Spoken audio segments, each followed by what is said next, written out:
3 p.m. Can I have the? Can we please rise for the pledge? I pledge allegiance to the flag of the United States of America and to the republic for which it stands, one nation under God, indivisible, with liberty and justice for all.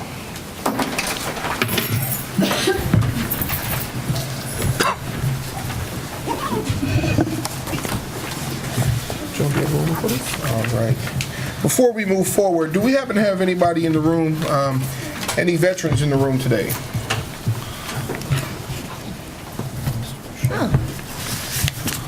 Can we have you stand, please?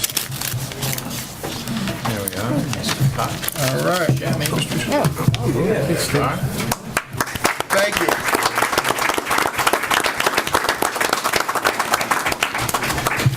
All right. The purpose of tonight's meeting is for consideration of personnel matters and for any other business that is properly presented. Is there anyone from the public who would like to speak on agenda items? All right. Seeing none. Oh, I'm sorry. No, that's we're just gonna do this in about 2 minutes and then we'll go to the next meeting. Okay, I'm sorry. That's all right, no problem. I'd like to I have a motion for number 4, personnel, A through E. Can I have a motion? Second. Any discussion? Yes, I'd like to ask for retirement with regrets, if it's okay. Absolutely. Is there a second with regrets? All right, all those in favor? Aye. Opposed? I'm going to take letter F by itself, and that is the election of Miss Noemi Ramirez to be the new board superintendent secretary starting after the Christmas break to replace Ms. Schaefer. Ms. Schaefer, before we vote, is your chance now to take back your retirement? Are you interested in that? No? All right. We tried. All right, can I have a motion to accept Ms. Ramirez? So moved. Second. Second. Any discussion? All those in favor? Aye. Opposed? No. Ms. Ramirez, if you'll please stand, welcome. Thank you very much.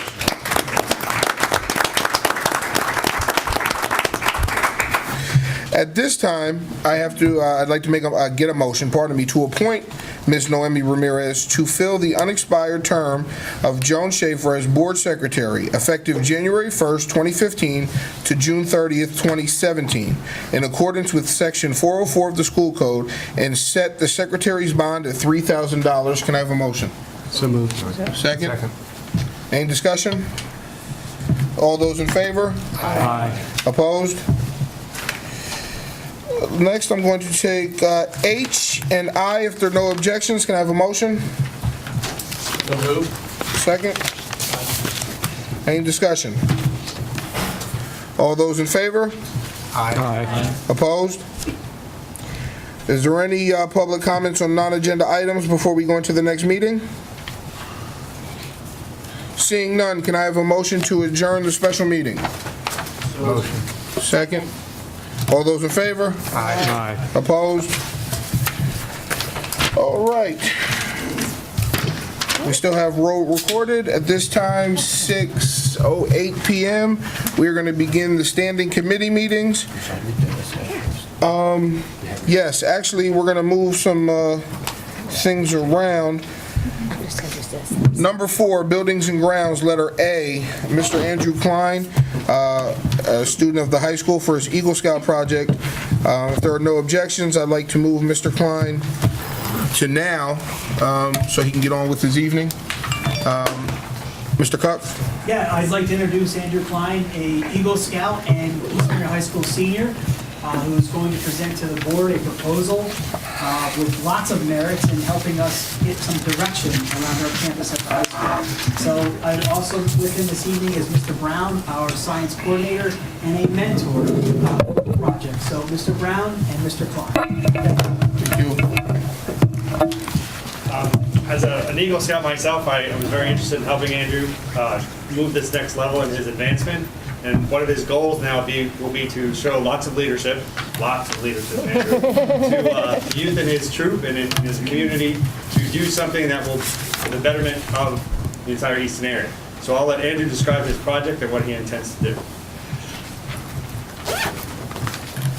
Thank you. Thanks for having me. As Mr. Tuck said, I'm a senior at Easton High School. I'm also a Life Scout at Troop 29 in Forks Township at Orange Church, which is right up the road. At the moment, as Mr. Brown just described and Mr. Tuck just described, there's no signage at Easton Area High School. And this is a serious problem that I'd like to propose a plan to fix. I would be installing 9 total signs around the high school on the roadways. They would match the style of the middle school, which is right here, and you have the packets there with these same pictures in it. They would be red slats and aluminum signposts, 1/4 inch thick, very durable. And they would be painted with powder coating, which is much more durable than your normal liquid paint.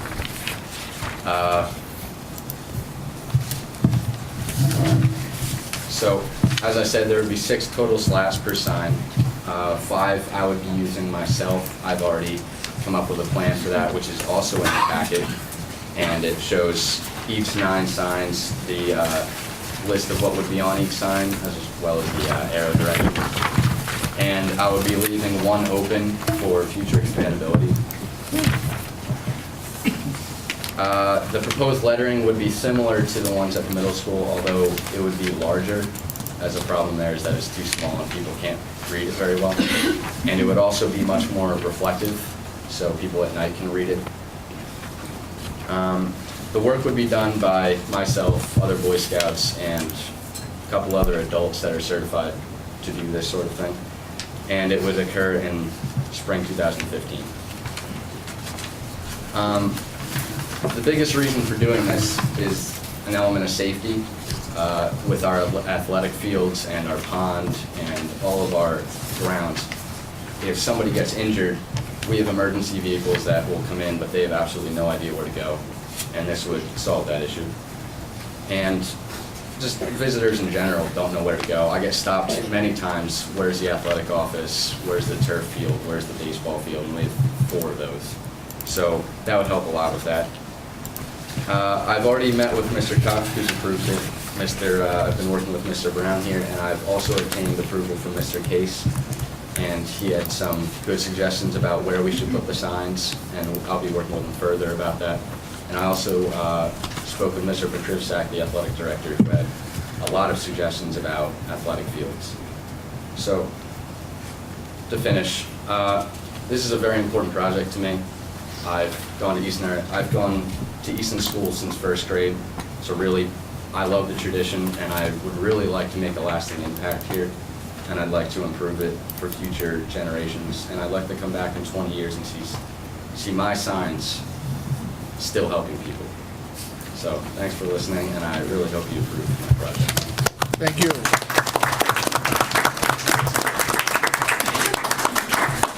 Any questions? Does anyone from the board have any questions for Mr. Klein? Any questions? I just have Thank you very much. It'll be on the agenda next Tuesday to vote. Thank you. Great Thank idea. you. Thank you. Is there anyone from the public who would like to be heard on this agenda item, Mr. Klein's proposal? All right. We're going to go back to number 2, academics. Ms. Price. Yeah. Okay, so first we have Mrs. McIntyre talking about K-1 technology update. Where is she? I just wanted to go over quickly, since you approved our use for the elementary last year, and we had some changes in kindergarten and 1st grade. We implemented iPads, so I thought I'd show you just a few things of what the students are doing with iPads. I met with 1st grade teachers and kindergarten teachers early in the last winter, and we went through some iPad app options, and we kind of came up with a plan. These are the apps that we put on kindergarten and 1st grade parts. Some are free, some are paid apps.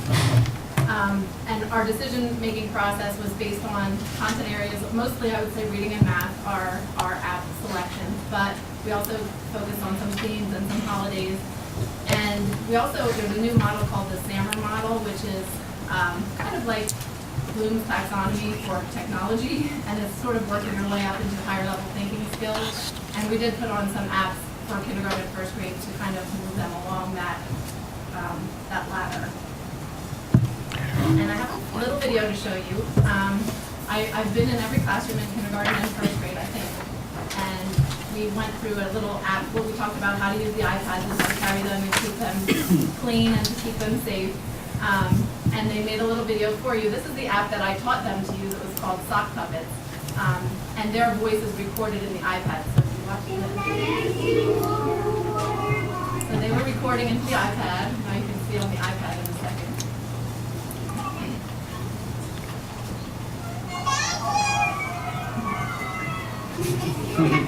They got to each make their own little story.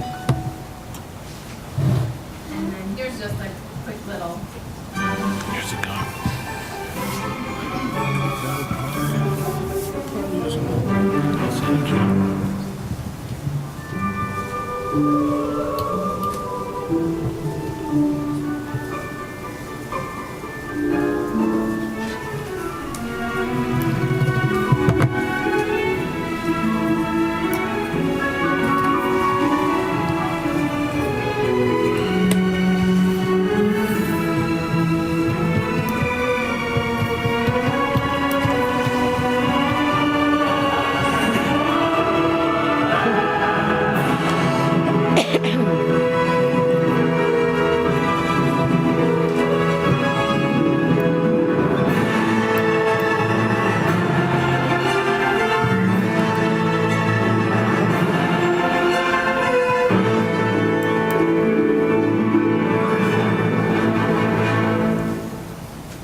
Well done.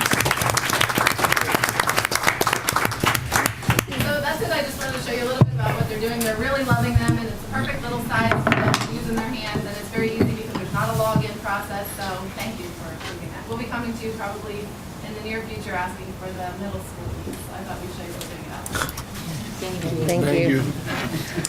Okay, so next, yes, Mr. Steckel and Mr. Vitro on PSSA student achievement and growth. Thank you. Actually, we're going to go to comparing the achievement score, which is the first set. Yeah. Oh, there we go. This is the first slide. Yeah. Okay. Good evening, everyone. Mr. Steckel and I will do a quick overview of student achievement in the Easton Area School District and then student growth in the Easton Area School District. I will do the presentation on student achievement, which is how our students are doing on the PSSA once they take the test from last year, 2014, spring of 2014, and compare it to the state level. So I'm going to go quickly through our grade levels and show you how we compare in EASD from grades 3 through 8 on the PSSA. As you can see in slide 1,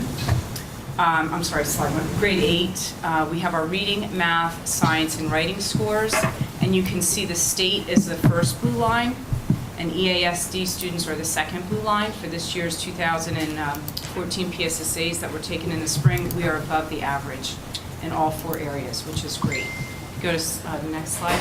Grade 7, we don't have a science and a writing exam, but we show that we are above the state average, again, in reading and math.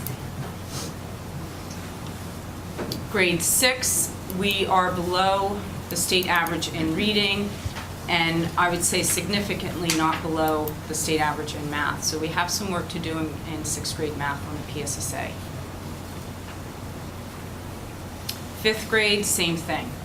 Students did not score as well with the state average in reading, and math, it was a little less than 2 percentage points, but in writing they did score above the state average.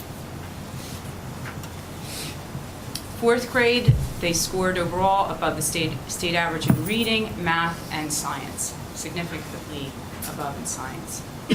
Actually, all 3. Grade 3, overall, again, we scored higher in reading and math from the state average. So that's the achievement, because sometimes that gets confused. Can you go Yes. back to that one? Sure, I'm sorry. The one that Which you just left, that one? Grade 3? So you're scoring higher? Not in reading, I'm right? sorry, which Where we one? go to. Math, we Math. scored higher. I'm sorry, in reading we scored, yes, you're right, I apologize. Yep, we scored a little bit No, lower. I just No, no, wasn't I'm sure if I yeah. saw the numbers No, correctly. you're right, you're right. Angie, in all these cases, yes. do we actually have what the targets are supposed to be? The state typically has targets, so the average may be what the average is, but Well- the average could be below the target as well. There's no longer AYP, if that's what you're referring to. I'm- Yeah, but then they replace that with the, That's The SPP. yeah. That's coming up next. And we, Okay. yeah, we have that, yeah. So I just want to make sure that you understand, achievement is that one snapshot of that testing period, which was spring of 2014. What we're going to show you next, which is our growth and how we are closing the achievement gap in the Eastern Area School District. But what Bob Steckel and I are going to show you is how we're closing the gap within our own district. It is not comparing to the state, but how our students, all of our different subgroups are scoring and closing the achievement gap within our own schools. I just want to make that clear so you don't get confused. So this is going to be showing you data and information over a course of 10 years to show the growth of our students. PSSAs began in 2005 in some grade levels, 2006 in other grade levels. So one of the things we opted to do is, let's see, how are we growing? Are we growing over the course of 05 to 14? So Angie and I talked about ways that we could do this. So we actually looked at clustering a group of years. So we looked at the average PSSA score at a certain grade level from year 05 to 09. Then we looked at the average PSSA score from 2010 to 14. And what we looked at is a growth calculation. We put this together, a growth calculation, which would be the difference between the average 5-year performance spans. So it basically took how are we doing in 10 to 14 in comparison to 05, 09. You subtract the averages out to get a growth rate.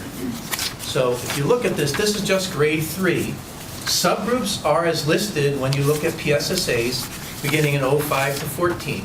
So subgroups, white, black, Hispanic, economically disadvantaged. We opted at that grade level to select those subgroups. In the course of the years from 05 to 14, you have a 6.2% more students are in the proficient and advanced section for reading.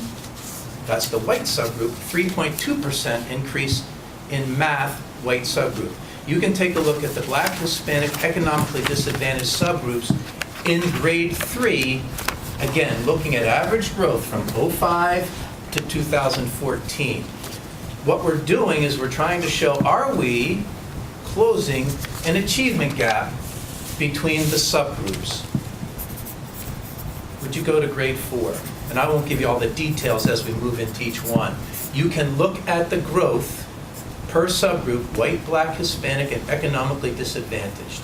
When we talked about this in the past, one of the things that we wanted to recognize is look at the economically disadvantaged group, and you'll be hearing us talk about them again, because they happen to be historically underperforming groups. But look at the growth they're making grade 4 in reading and in math, and compare that to the white subgroup, black, and Hispanic subgroups. Would you go to grade 5, please? Again, you can take a look at the growth. Again, it's from 05 to 2014. Grade 6.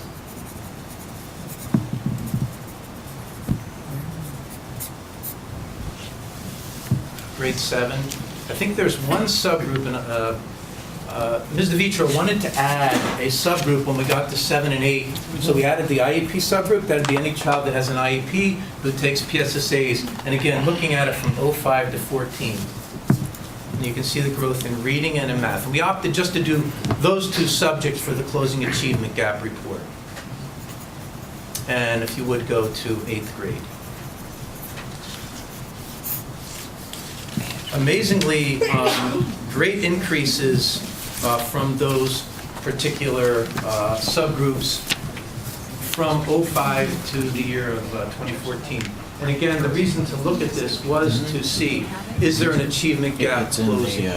Because that has come up at several meetings. Ms. Vitro, anything that I need to add? Okay. I think we have a previous. Do you happen to have any questions about that specific piece of the report? And again, this is growth. When you hear about PBOS, we're going to talk about growth. I'm sorry, Mr. Pindabone, I didn't mean to No. step my bounds. No, you did good. You did good. You did well. You did well, I apologize.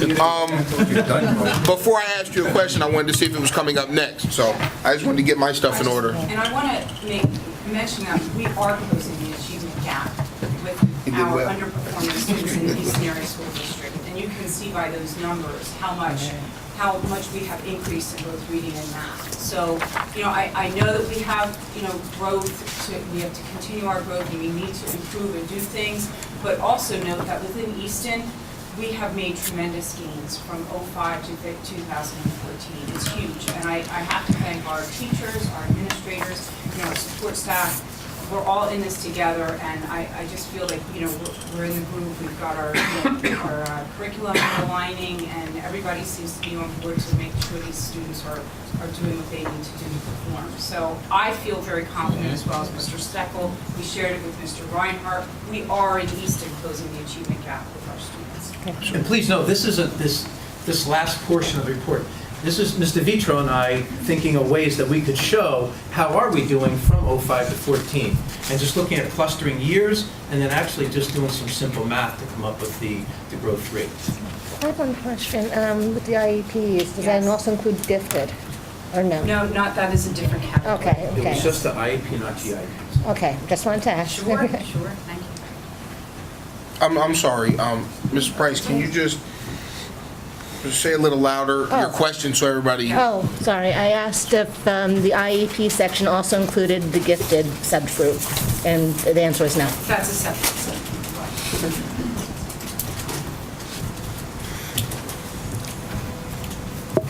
Ms. Price, Mr. Pindabone, if other folks have questions, would that be addressed at a different time then? During public comment? Yes, during public comment on the academic items. All right, SPP. Okay, next one. Okay, review of SPP scores now. So everyone should have an SPP document in front of you. It looks like this, although you should have one. I believe you have one column. This is just... That was sent to the board in their briefing, I believe.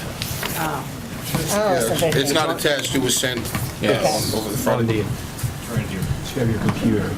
Oh, it is There it attached. is. Yep, there you go. Thank you. Okay. These are very newly released scores. I believe it was last Thursday. I believe they were released. Yes. So these are our school performance profile scores for the 2013-14 school year.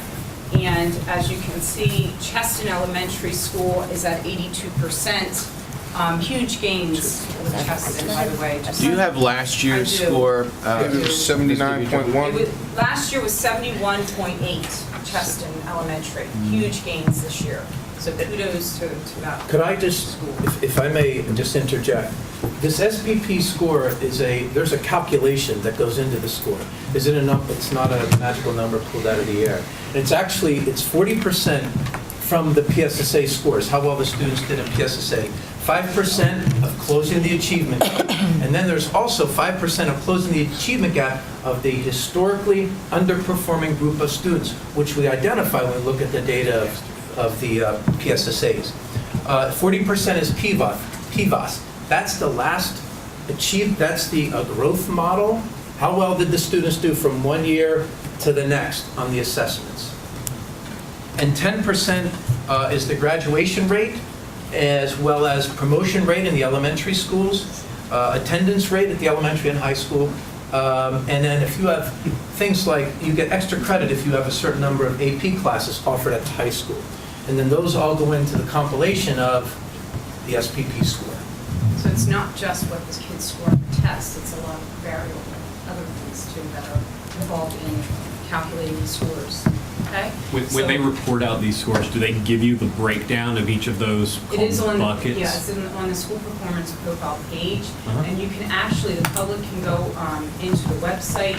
We can provide that to you as well. We weren't sure, to present all that this evening, but absolutely you can see the breakdown for each school in the whole state of Pennsylvania. The goal tonight in conversation with Mr. Reinhardt and the cabinet was basically making you aware of the SPP scores, but if you get the morning call, you're able to see the SPP scores. So- But make you aware of them, at least at this point.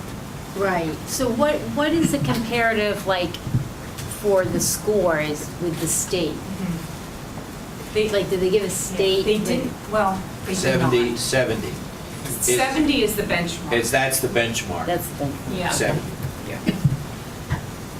They don't, and they did not give a district score this year. They No. did last year, but there is no comparison from district to district. And based on, this year. looking at some of the information that has been shared out with us at different websites, that there won't be a district score, but there will be individual scores for each one of the buildings and how well they perform.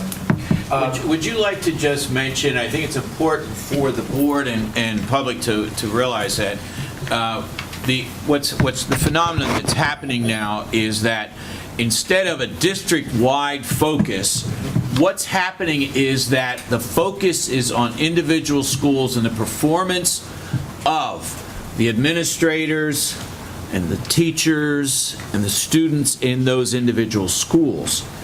Because, as these two individuals are going to show you in the next couple months, the evaluation instrument used for teachers and the new evaluation instrument that we must use for administrators is going to be linked to, and is going to be part of these SPP scores. Currently, a teacher's final evaluation, 15% of it is weighted on the SPP score. So if you are a Cheston Elementary School teacher, you receive an 82.4% for your SPP, and that's 15% of your overall 100% score. And eventually it will affect the principals as well. It's not this year that won't happen, but yes, that is Right. happening It's as we coming. speak with teachers. So should we move on then? Do you need us to go through the SPPs, or do you kind of want to read through every one? I guess what that means for us is that in the past, we've all looked at, we went through a period of time, we're comparing district to district and so forth and so on. Well, we're not doing that. Well, they're trying to get away from that now and looking more focused on sites and holding the individuals connected to the program, the site, more accountable. That appears to be the direction that we're going in. Have any questions about that? So I guess what I would say to you is that, if 70 is the benchmark, then you look at that, you can see where our schools fell in relationship to that 70 mark. It's a mixed bag of results. We have some schools that did exceptionally well, and some schools who we need to examine what we're doing and move forward in different fashion because we need to raise those levels of achievement. I have a comment. I saw these test scores this week Yes. with Mr. Vitro, and I want to commend our teachers, our principals, our students.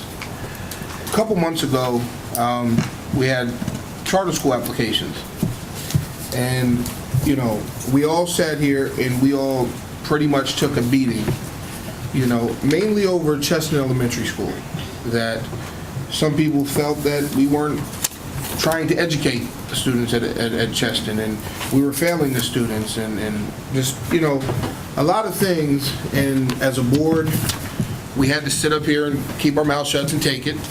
Teachers had to shut up and take it. Administrators, principals, everybody had to just take it. And Cheston, I see, is the second highest score in the district.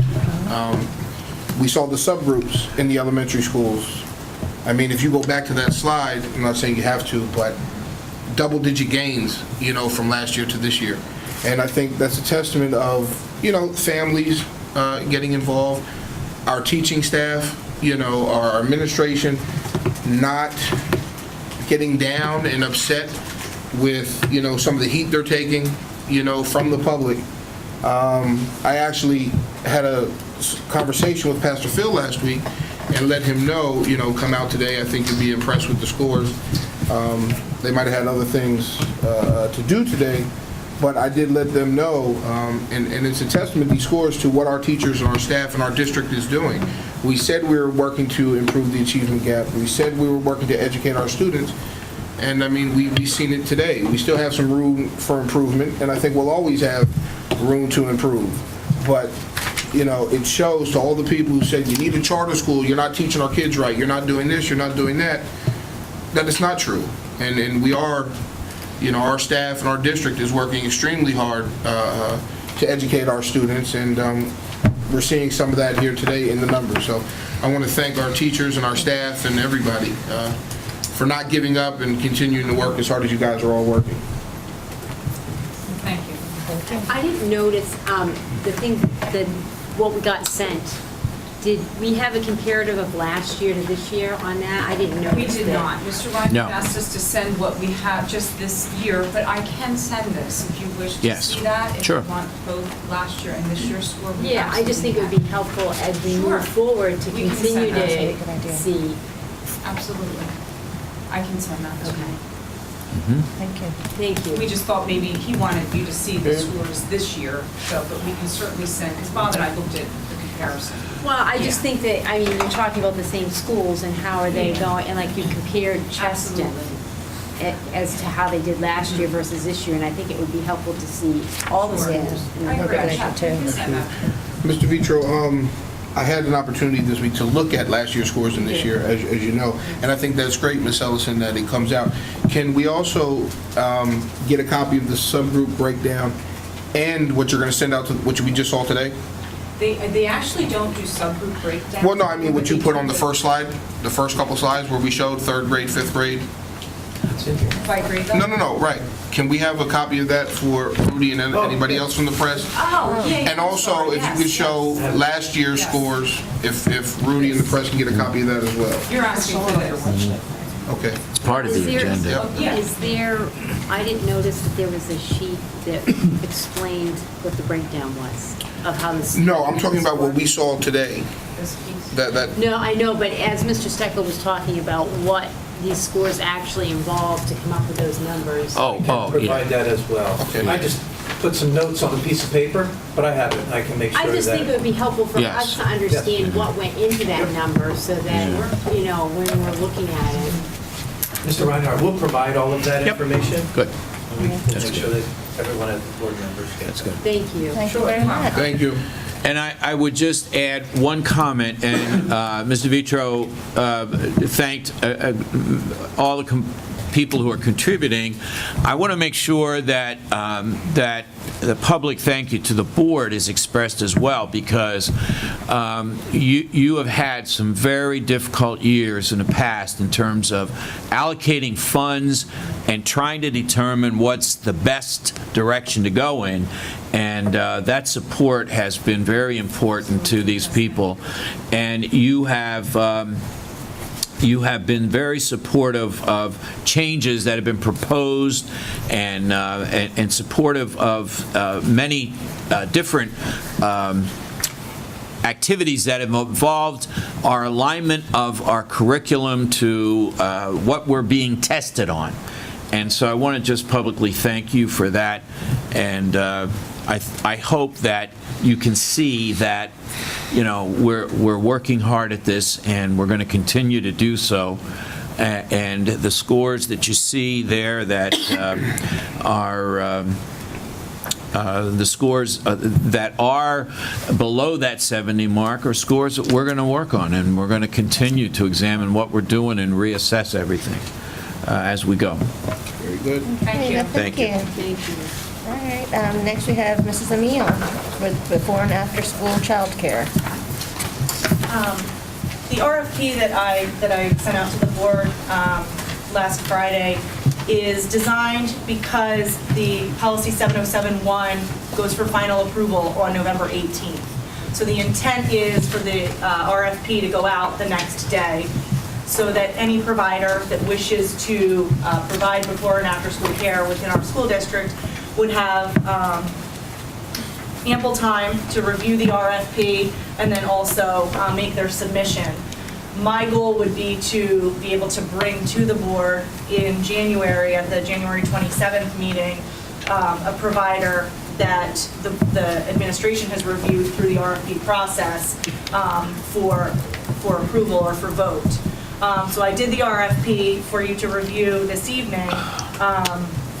Just going through it, basically everything that's in here is either coming straight from policy or they're items that the administration would like to know from any provider that would be looking to come into our district.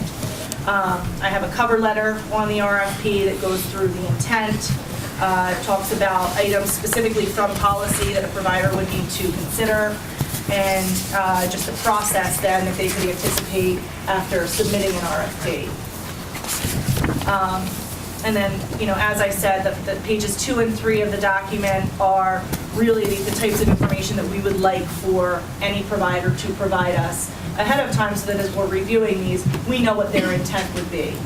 I won't go through this line by line with you, but really I wanted to draw attention specifically to, in the cover letter, the third bullet that states the fee for use of the East Area School District buildings by the before and after school care provider shall be set by the East Area School District Board of Education. That's something that I would like to be able to replace prior to this RFP going out, so that whatever provider is submitting knows what that fee is. And I know that that's been the point of discussion leading up to now. We removed that from policy, and that's the language that's in policy now. But I would like to, on this cover letter, be able to specify what that fee is. I know we've had discussion whether it be based on a percentage, based on the number of students that they're serving, or a flat rate per classroom per building. But that was something that we did discuss at the last committee meeting that we were going to iron out through the RFP process. So that's really where I seek now from the board some guidance and direction as to what the board would like us to include there. And we, as an administration, we've recommended the flat fee of $250. We've also had multiple discussions since then. We are in favor of a flat fee for a variety of reasons. But if that flat fee, if the board feels that $250 is too low, we've also discussed a flat fee of $300 that we would be in favor of as well. But it's really where we now look to you as the board to give us some guidance as to what to put into the cover letter. Thank you, Ms. Miller. Anyone from the board who would like to begin discussion on that, the financial piece? I think one interesting piece that you could include in your RFP under the financial is what is their fees what do they charge at their current facilities for a student to attend? On page 2, item 5, they would have to describe for us the proposed fee structure that they would use to charge for each student's participation in the program. Correct. So I can add then in there, is this in line with what they're currently? Yes, exactly. Because most facilities aren't offering necessarily before and after school care, many of them are offering more of the half-day or full-day care. It may have to be scaled, but I can ask what their current fee structure is. And Yeah. I mean, some facilities do because they bring students to our district and Sure. everything. And the reason for that question ends up being, then we can look at also, if we set a fee structure, right, it's interesting to see if that fee structure offsets what the cost is to the parents and the convenience and everything. Is there anyone else from the board that has a comment on the number, what the number should be? I'll ask one other one. You suggested $250 flat. At least I'll get the discussion going here. That is per week, per month? that is per month per classroom. So if a facility were using 2 classrooms at any given site, that would be $500 at that specific site. If they were only using 1 classroom at a different site based on the numbers that they're serving, then that would be $250 for that given site. And what we've figured is at no site would $200 would cover all of our costs as a district at all sites, and some it would be less than that. So there is revenue being brought in, not a great deal of revenue, but still revenue. And the more classrooms that they are utilizing per site, then the more revenue that we would be generating. I'm fine with that as a starting point, if you want to talk about that and describing it the way you just did. But I think we ought to also put the caveat on there that if we don't see that kind of reduction in what they're charging at their facility versus the equivalent type of break given to our students then I think we ought to be going back and reviewing that. Or that becomes part of the evaluation and everything to say, hey, maybe this isn't the right, the right provider for us. Sure, and just to piggyback on that, the first approval is a one-year approval, so we will have that opportunity. So that's a good point, and we'll have that opportunity because we would not be approving the provider for more than 1 year upfront. But again, even in the evaluation, if we see that that's not happening, it wouldn't be a good one to bring forward as a recommendation either. Right. Anyone else have an opinion? Would it be possible to get a consensus? Is that appropriate to ask tonight, to get a consensus around a number that we might be able to get the RFPs out? I like the 300 number. I mean, 250 puts us right what we say we need, but anything can happen, so I'm right at the 300 number. I'm hoping somebody else wants to speak today. Bob did a good job trying to get the conversation going. It didn't work. So my opinion is that we want to make sure this is successful and that it's affordable. So since 200 covers everything, I'm okay with the 200, but I also understand the position on the 250, and Mr. Penniman's 300, but I'd be leaning more towards the lower end, actually. Did we happen to Up get front. what other local school districts are charging? I mean, I know we talked about it, we discussed it, but I don't know if there had been. Yeah, it ranged from 100 to 300. Or nothing. Didn't some of them Some not nothing. charge anything? Some of them didn't charge.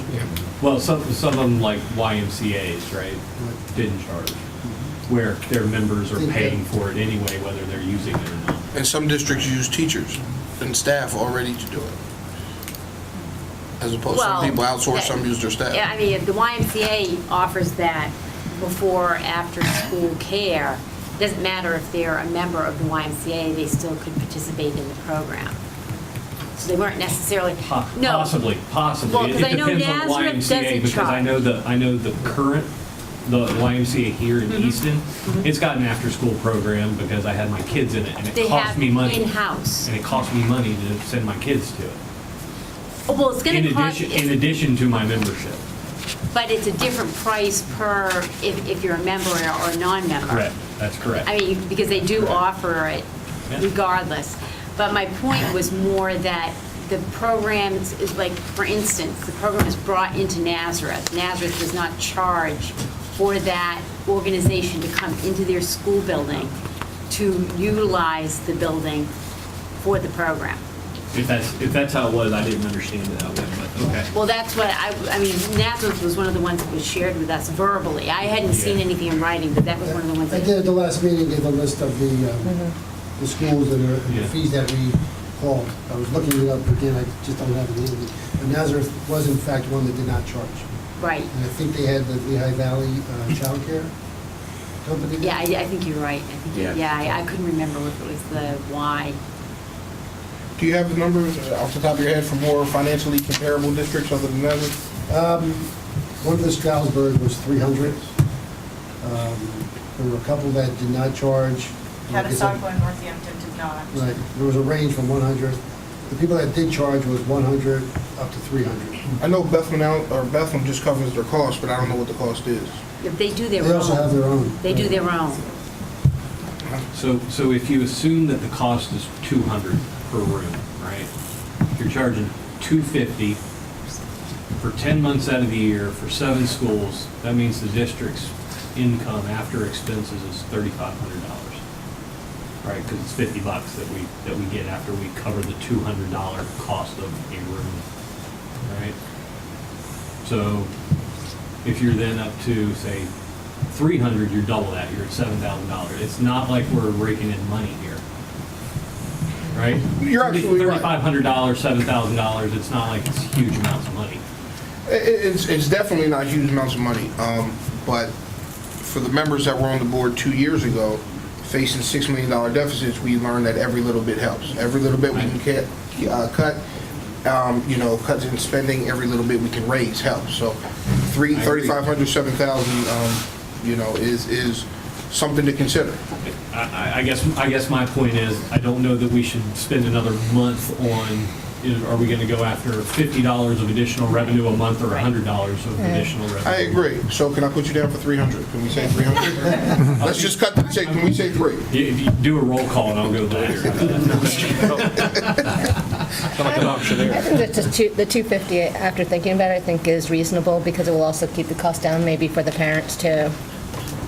All right, so let's start with Ms. Price. We have 250. Mr. 250. Buscemi? No, if we're going to guarantee No, that the we can't cost take is going to be passed on to the parents, I would go with the 250. Right.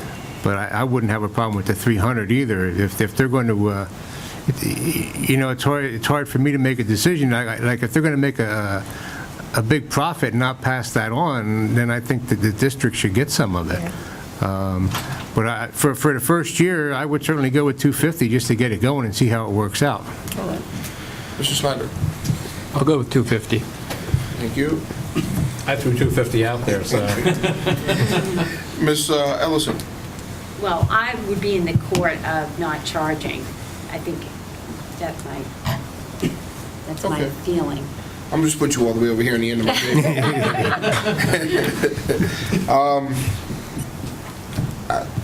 250. Mr. Vandenberg?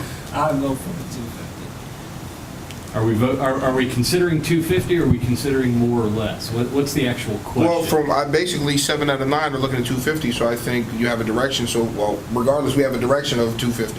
If the question were posed, or if the vote at the vote was 250, then yes, I would vote for it. If it was 200, I'd vote for it. If it was 300, probably not. Well, the good news is we have 7, so we're going to say 250 is your RFP number. There you go. So I will have this RFP. This RFP doesn't require, I don't think, board approval. So Frank, you didn't For the get the actual- last You want vote. to let Mr. Obie get? Oh, I'm sorry. Mr. Obi, go ahead. 250. Oh, okay. Let me document that. All right. not until we receive the actual We went, responses. yeah, you do the RFPs and then we'll vote on your So recommendation. November 19th, after final adoption of policy 7071, this will go out, and I'll be doing that on the website and to any providers that we have relationship or partnerships with through our PTO. And so we're looking at 250 per building, per room. I got one more question while we're still on the topic. What if a provider comes back and says, well, if the district charges me 200, I'm going to charge families X. And if the district charges me 250, I'm going to charge families X plus some amount. And if the district charges me 300, I'm going to charge families, X plus, 2 times that. Well, they won't do that if she's giving a one RFP set. is giving She's numbers. going to give in the RFP what it would actually be. But you don't know what they would have given if you didn't tell them what that amount would be. Well, you actually have with the RFP, you have the opportunity to come back with that and show some alternatives and everything. So they're not locked in. And Matt, that's the same page I'm on. I want to see that based on where our numbers are, that they've passed those breaks on. So in other words, looking at what they charge a family, whether they're here or whether at their facility, that difference should start to show us what kind of a break they're going to give in the first place because of what they don't have. Right. I'm going to take this just a step further, if I may, Frank. And that's only because I wasn't here last month. I was at another related board meeting. And that is, it would have been interesting to pursue this because the same way the parents have the issues before and after school, during the school year, they have those same issues 12 months out of the year. And it would have been interesting to pursue this, especially as we talk about providing additional education and looking at the RFP and the programs we talk about, to see what we could have done to maybe keep some of those students in those buildings during our off months and everything. Again, with the continuing costs as well. If that's all it costs us, I mean, we're cleaning the buildings and all, but at the same time, giving the use of those 2 rooms, or room, or 2 rooms, or 3 rooms could be a consideration. And if it ends up that the students are benefiting, or potentially students are benefiting where they may gain something over the summer for the following school year, is that not worth it? Should we add something about summer to the RFP? I think it could be an addendum to it that they can respond to. It doesn't have to be the initial consideration, but saying, would you be willing to continue on that way? I think after 4+ years of discussing this, that's a whole, seriously, it's been over 4 years. I think that's a whole nother can of worms you're going to open. I think we do the RFP as planned, has been discussed for 4+ years, and we can discuss that at another topic. But I'd like to ask that we go back, I mean, there's facility, there's cleaning the buildings, the shifts of the custodians, they all go on day shifts, so no one's there after 3 o'clock during the summer. And there is a lot of issue with getting those buildings clean and everything up and ready to go for September, end of August, so we would like to talk about that. Well, the other concern would also be that it's a before and after program, and then all of a sudden in the summer, Right. you'd be talking about what happens with that chunk of time in the middle. Well, or The that. child goes on self, And that's a separate self-monitoring. conversation. One of the other items that I'm working on, and Bob and Angie as well, we're working on putting together a summer learning opportunity for our students Okay. that expands beyond what we're currently offering. So that's something that we're currently in the process of working on, separate from this. That's something we'll be able to report to the board as we move forward with that, probably into the new year. Okay, so that could tie into this as well. It's really a separate item, not run by the provider, it would be run by our district. So, and it would expand opportunities, we're looking K-12. So should we keep the two items separate and Frank add it to the agenda to keep coming back up? But I don't think that, I personally think that's something we should consider, because if we can offer something of value, and it looks like we've got a good relationship with provider or providers, as it turns out, I think we should have that conversation. And it may be something that we talk about a little later, but I think summer opportunities would work nicely in this arrangement. I think it's something we should really consider. So then, like Bob said, and I mentioned before, we'll put that on another agenda, but it's definitely separate from what we're discussing now. We're okay, though, with going for the RFPs on the pre- and post-care, correct? Yeah. All right. Thank you, Yes. Mr. Mealy. Okay. All right. Any questions or from the board at all? Any more? No? Okay. And now, public. Anybody want to speak about academic agenda items? Okay. Come on up.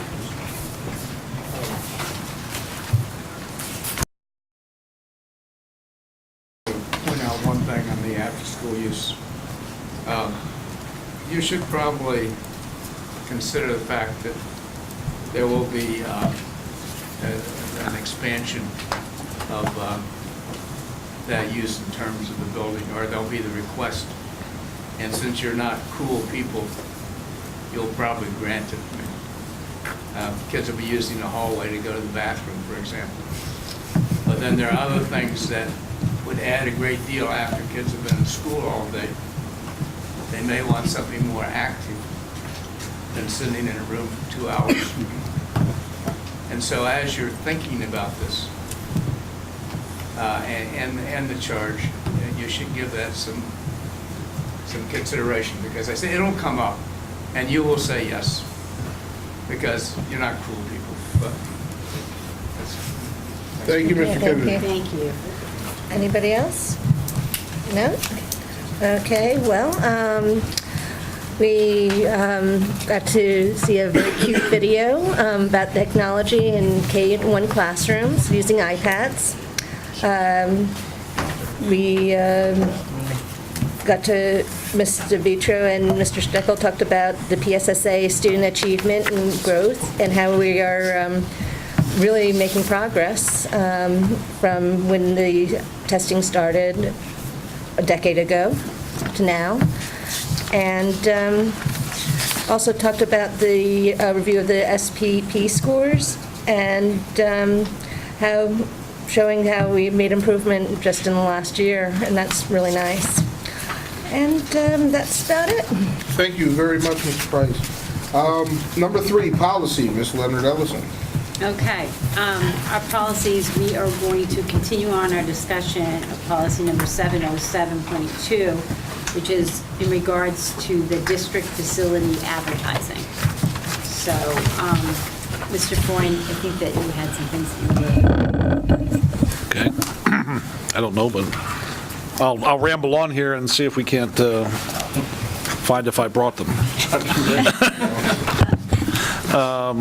Just to remind everyone, what we have here is a policy that is aimed at, targeted at commercial advertising. We made amendments, I think in the last committee meeting, to make it clear that this policy does not impact fundraising efforts of clubs, or booster clubs, student activities, that kind of thing. We also provided in the policy that the specific areas, we call them fora, because that fora is that plural for forum. In other words, the place where the public can speak will be designated from time to time by the district,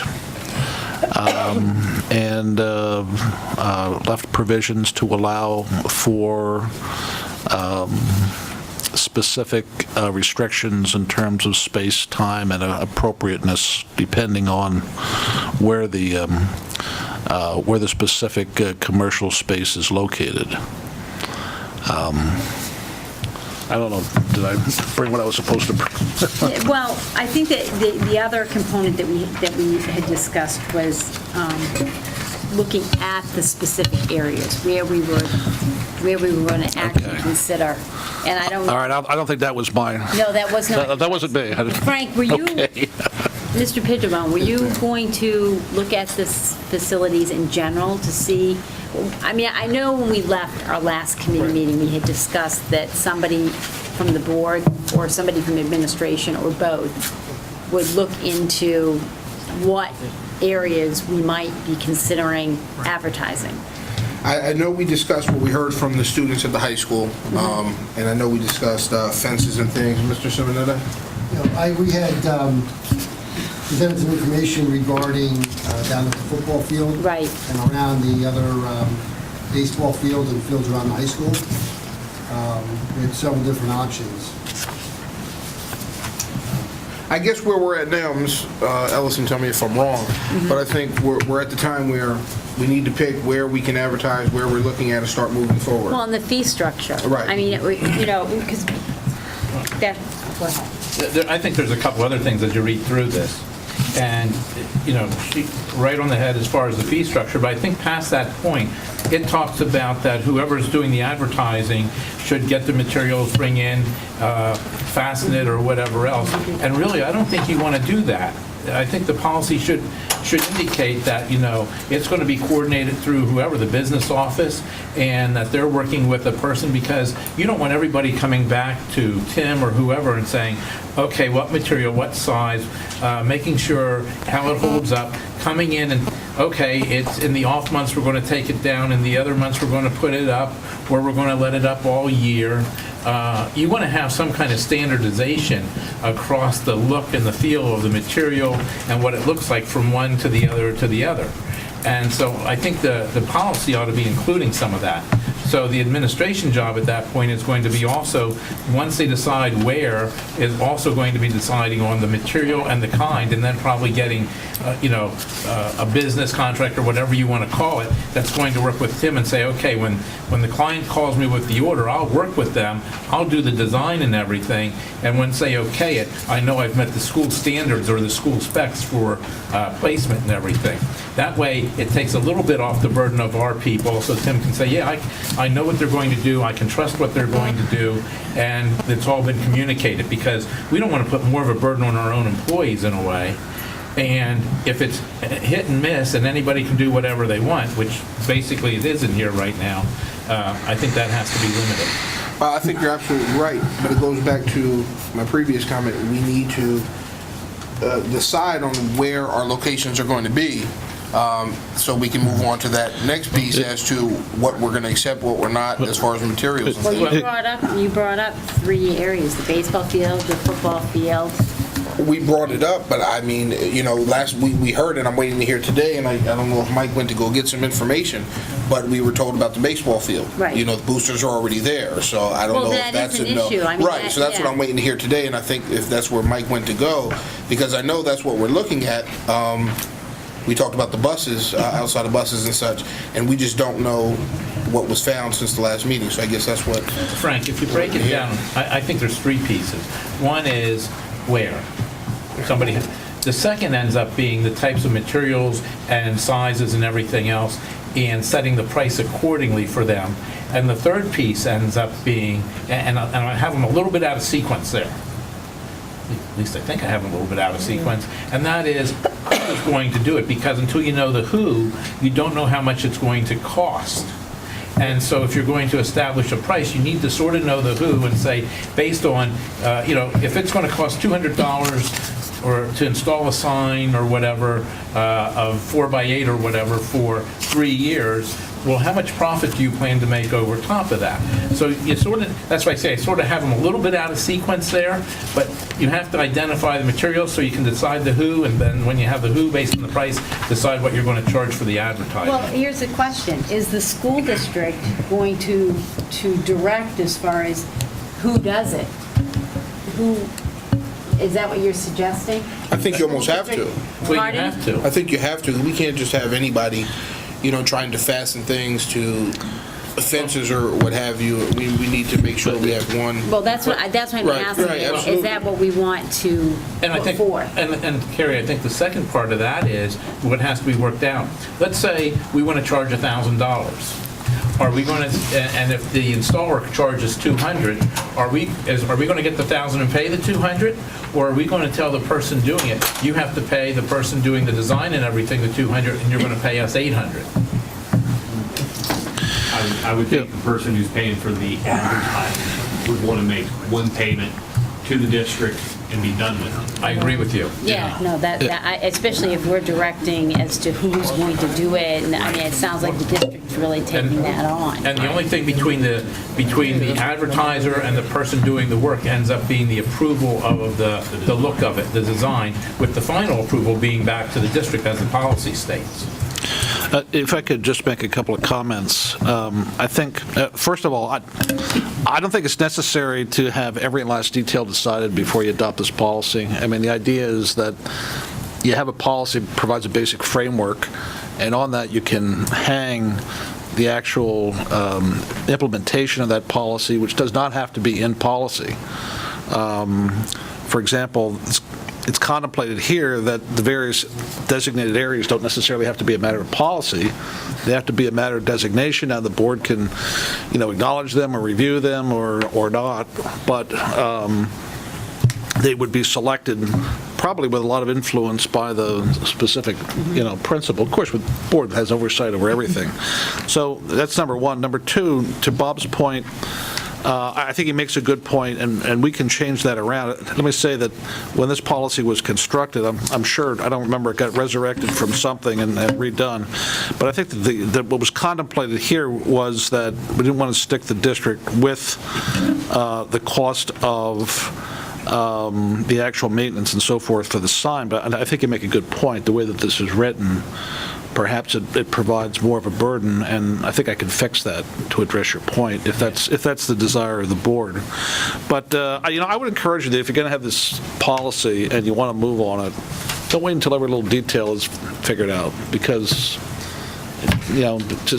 it's got to be a matter of administrative implementation and regulation as opposed to policy. I agree with Mr. Foreman, but I think we're at a point where we have big details that we're trying to, I think the placement and the location will determine materials and other different things. But you were saying that perhaps that isn't something that goes in the policy. Well, I mean, it's just my suggestion. I wouldn't recommend you put that in the policy, because that might not, I don't think the location would go into policy, but if you talk about materials or upkeep, that would, but that depends on location. So But we have to discuss you're it saying, Mr. Forey, not to hold up the policy. That'd be my recommendation. I mean, I can address Bob's concern rather easily, that whatever the materials and so forth, the look and, have to be, approved by the administration or the designated signs are, or whoever you want to have approve that. But I don't know, do you want to really get into talking about policies and rather the materials and so forth, the details of all that stuff in the policy? I'd recommend you don't do that. I mean, let that evolve after you've designated these areas, advertised, or made it known that these areas are available for rent, for commercial advertising, according to the standards set out in the policy, and let it run. Look, John, I mean, looking at this, and I don't mind, Frank, if you throw a little bit back to me, and John and I can talk a little off the table here to try to get a draft back, which I don't think would take much before next week, would be a couple things. In here goes in the piece that the board will establish, through the administration, will establish whatever the fees are going to be, and just for general purposes, that the payments will always be through the district, and the district will coordinate her with an outside business for the purpose of installation of signs. The second part of it ends up being very simply saying that the administration will identify or define what the specifications of the materials to be used and the installation procedures are, period. That's it.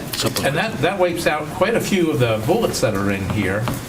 And the other piece, as John said, the designation of the areas, that can be defined and redefined multiple times between the administration and the board, and it may change as years go on.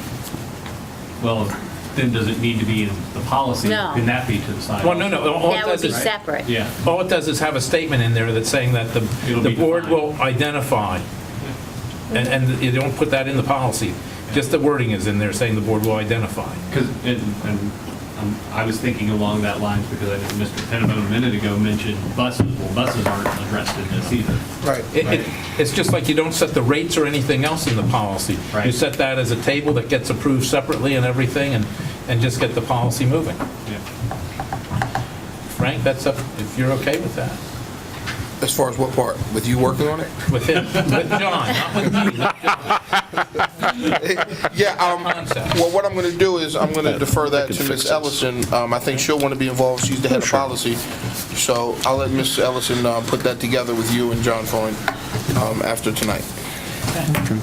You want me to take a shot and then send it to you two, and then? Sure. I agree with Bob. I think we can fix this very easily. Okay. And it sounds like this policy can be shortened dramatically. Yep. It's fine. That's great. If I It may, didn't have to be dramatic. Mrs. Ellis, Subtly. I've never seen a short I want to see policy a in big our show district. when he comes in and shows. We have Mr. Reinhardt has a, I'd just like to point out a spot that's, I think is troublesome for us on page 4. Number 2, and look at the first two items there. School publications include but are not limited to the district website, newsletters, newspapers, yearbook, notifications, and handbooks. Upon collection, all proceeds from the sale of district advertising in the school building and school-sponsored publications must be deposited into a designated fund within the school district's general fund. I would think that Get that in there. we need to make some exceptions there, because I would believe that if we're selling, the yearbook is pretty much, help me out, everybody, the yearbook at the high school, and perhaps the yearbooks in our other buildings, if there's any advertising, that advertising goes to that activity, and that's helped It to does. use to pay for It the... does. John, on that would not be on the list of possible locations to do anything. No. So we would remove these things. Yeah, that would all be gone, because you have, again, that comes back to establishing that list of the areas that can be done or Okay, whatever. then that works, because I'd just be concerned, once again, about groups that already are Right. earning that money, and we'd be taking Yeah. from. So you'll eliminate I that. think it's more about advertising on infrastructure. Yeah, actually, we should have cleaned this out before, but I think the superintendent makes a good point as well. We should have cleaned that up before.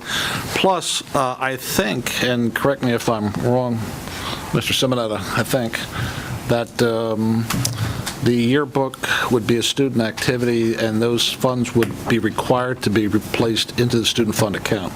Yeah, they are, Well, yes. Yeah. it's the same So- thing with the Junto at the high school. The Junto's the new school. Yeah, well, I think what we tried to do in this, and as I said, I think that, if we'd been more attentive, that we would have cleaned that out as well, but we just missed it. That the notion here is that this is not affecting student funds. This is the district saying, hey, I've got this space, we'll be willing to sell this for commercial advertising. The proceeds from that go into the general fund. So the reference to designated fund is singular in this case? Well, Or doesn't it even matter? It's going to go out. It's going to go, okay. No, you want, That's fine. I think you want to keep it so that any money that's earned off of any advertising Yeah. throughout this entire policy comes in that we can say into the budget, and we can look at one account and say, that's how much came in this year. Should be one, yeah. But that's right, but we're not talking about these other No. applications. No. All right. Well, what would be the right terminology, Mr. Seven? We're not talking about a segregated fund, we're talking about, It's a general fund, that's. yeah, but we're talking, but I think that, You should do a separate accounting for it, like Yeah. a sub-accounting. right, and I think the issue is you want to trace how much, but it's not a separate fund. Okay. It would be a general fund, but Right. you would just be an accounting. A different line item. Okay. A separate account. A different line item. All right, we'll fix that too, and we'll send it to you. Does anyone have any other questions regarding this policy? Well, if you eliminate it. Nobody? So, Ms. Ellison, Yes, you want me to? do you want to, well, yeah, I guess, nobody else Fix has the any questions advertising. regarding it? Do you want to continue to work on it before Tuesday with the not the superintendent, this guy, the solicitor? And You gave me an award last time, and you forgot my name. I don't even know who gave the award. I just had to announce it. I'm still trying to figure out who gave it to him. Oh, wow. But cut it out.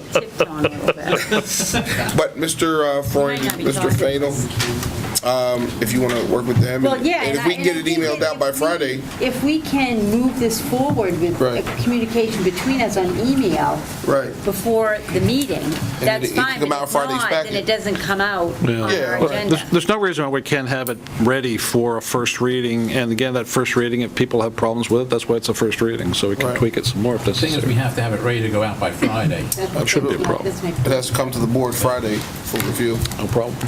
And if you guys can't do it, then it'll have to wait another month, but if you can, then we can try to Well, if get we it on the don't complete it agenda. by Friday, then it's not part of the first. It won't be on reading Tuesday, agenda. right? Absolutely. All right. All right, Sounds good. so then we will wait for communication, and then, depending on how that goes, okay. Our next policy that is under discussion is the cyber schools policy. And Mr. Reinhardt, I have your name next to this. Yes, I just offered this to you for two reasons. Number one, so you can look at this and perhaps work from it on computer-based instruction. The other thing is just to let you know that, that's still in the process. Ms. DeVitro is working with representatives from the intermediate unit on trying to develop things and move things on from the last conversation that we had. But I do believe that as time passes, this should probably be an agenda item under, I don't know, it actually belongs under both academics and also under policy, because what we're trying to do is develop both, I guess, if you will, during this period of time. So we think that as we look at the time span between now and late spring, we really, if we're going to do this, we're going to create a cyber program for students in the Easton School District, then we really need to have something ready to roll by March, the end of March, April. And I guess, does that conform with the board's wishes? Is that how you would like? Ms. DeVito, would you want to share with the board just verbally what you've got planned? Sure. I've done extensive research with the cyber school program and the initiative, and I actually I'll have a report to you where we're explaining where we are now, which is almost nothing, a couple things with data, et cetera, to where we want to go as a district, what we want to see happen over the next few years up into and including 2019 with possibly a full implementation of our own cyber school program. But to get to that point, there are several steps that we need to take, including, I had dialogue yesterday with our teachers union, Julie Miles and Jason Mullen, what their thoughts are, et cetera, because we do have to go into an agreement with the teachers union and have an MOU agreement with them as well. So there's a lot of things that have to take place to get this started for next school year. We need to have all that resolved and in place by the late spring so that we can recruit our students back. Currently have, I think it's approximately 134 students out in cyber charter schools right now. That does not include our charter school students, which there are approximately, I would say, 160, 40, or 50 students in charter schools. So we are losing quite a bit of money. The charter schools, we're not going to get that money back, but the cyber schools, we can recoup some of that money. Thank you. So that's where I'm at right now. I will have a report for you. What the vision is for the ASD and our recommendation from administration, and I'd like to get some feedback on what you'd like to see as well. My thought is that we're looking at this policy that was just presented tonight, and I think that they need to go, the two processes need to go hand in hand, because we don't want to develop a policy and then you're tied to a policy and you find that you need something different. That would be ridiculous. My question would be, and I don't know how other people feel about this, but it's November now, do you think that, thinking about the timing element, that we would be... I could present I see us, and I've spoken to the cabinet, it's just not me, I see where we are going. I'd like to present that I'm ready for next Tuesday. I'm not sure if you have that opportunity or not, but I can tell you where we need to go. Because my feeling is if we don't start moving on that this month, I think that you're moving into a zone where we wouldn't be ready to even start a program next September if we hadn't, the process is all, I'm just feeling like you're going to get time crunched if I we don't. agree, because it is a process. This is going to take some time. We don't have committee meetings in December, which was my concern as well. But we need to move forward with this. I believe we're losing close to $2 million in cyber school tuition. We're not going to recoup all that, obviously, but we need to start bringing those kids back. Yeah, and the policy is a little bit more expansive than that as well. It includes offering perhaps summer school programs for students, course recovery. I'm looking at credit recovery. We did full-time online courses. Right. This is just for the core, scheduling. So there's a lot of elements to it. Well, is this definitely going to be on the agenda? Well, I asked Mr. Vitro to give us an update. We really are not going to have much discussion in a full board meeting, about it, but an update of where they're at, especially after hearing from board members today with some, questions and comments, and we can get a brief overview on next Tuesday. My intentions are to send out a board briefing to you by Friday, so you have my recommendations by Friday to review for Tuesday's board meeting. Yeah, and my concern is that if we don't have, I see this and I envision this as an academic committee agenda item. And then we would move forward with a policy for, in a policy committee. But my concern is it would be a whole dedication of a whole academic committee meeting to this one specific thing, because it sounds like it would be huge and cumbersome.